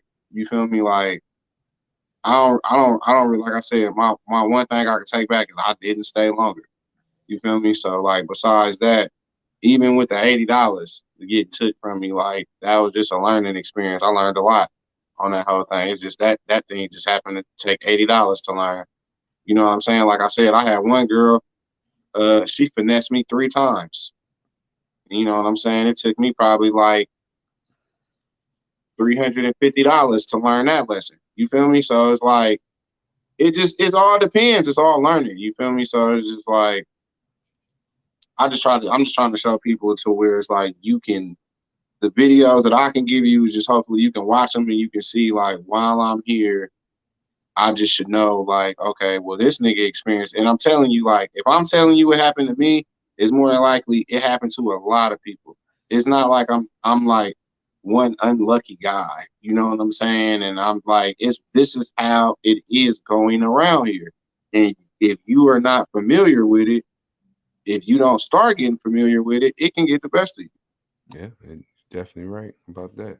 Sure. So Swear. Well, I look forward to seeing more content. You know what I'm saying? We'll keep in touch on the back chat. But yeah, the Sasua stuff, the content is what people are watching. And the same people that watch my videos, watch your videos, and that's gonna continue to happen. And you know what I'm saying? I always let people know it's not a in the sector, like people think like everybody watches everybody's videos. So you Exactly. can always learn something from the next person, and people can learn That's a what I'm lot from saying. I'm your like, man, I experience. watch everybody videos. I watch TMI videos, finger videos, flip flop videos, Guillermo videos, uh, King Locket videos. You know what I'm saying? The creep cam videos. Like Yeah. then was the videos that was being shown. Viewer breaks. You know what I'm saying? Watched a lot of his videos, and then there was some other guy that I can't remember, but it was like, Oh, yeah, you I said watched. Bo Rakes. Bo Rakes. Talking about Bo Yeah, Rakes. Bo Rex. Yeah, Bo Bo Rakes. Rex. Yeah. Yeah, Bo Rakes. I can't never say his name. You know what I'm Yeah, saying? Bo But Rakes. yeah, I watched a lot of them dudes. I watched all of their videos. You know what I'm saying? Yeah, I know So it's Bo. just like, yeah, we for sure. So yeah. Well, yeah, man. Shit. Well, like I said, I appreciate you for coming through. Welcome to the neighborhood. You know what I'm saying? Be doing some more live. I'm popping yours, and got a lot coming, especially with 2023 coming up. So look forward Oh yeah, to yeah, definitely. seeing you in there. Any final words before we shut this thing down? No, I just wanted to say, move with the movement, or it's moving without you. If you want to be the same, be the same. If you want to be different, get your ass a passport. Hop on the plane. It's your nigga ICECITY510. Thank you for having me, bro. Like, if you ever want to do one of these again, part two, it's all good. For sure, for sure. We do it. We do it. You know what I'm saying? We'll have some time and we'll do it again. Appreciate you. Yeah, yeah, for sure. It's good. Peace. Once again, thank you, Ice, for pulling up, man. Like I said, welcome to the neighborhood. And thank y'all for tuning in tonight. We've been rocking for 3 hours and 6 minutes over the 2 channels, So if y'all was on the last live when we did the Buzz Live, appreciate y'all for coming through there. Remember to like, share, subscribe. Drop a comment in the section. I will respond to the comments, and I always like some good feedback. What y'all like, what y'all didn't like. I'm open to all the constructive criticism moving forward. And if y'all got any ideas of any topics moving forward or any people to interview, let me know. But with all that said, folks, once again, thank y'all for tuning in. You could have been anywhere in the YouTube universe, but you was here rocking with J Morgan on his 20 questions. So with all that said, J Morg, and I'm out.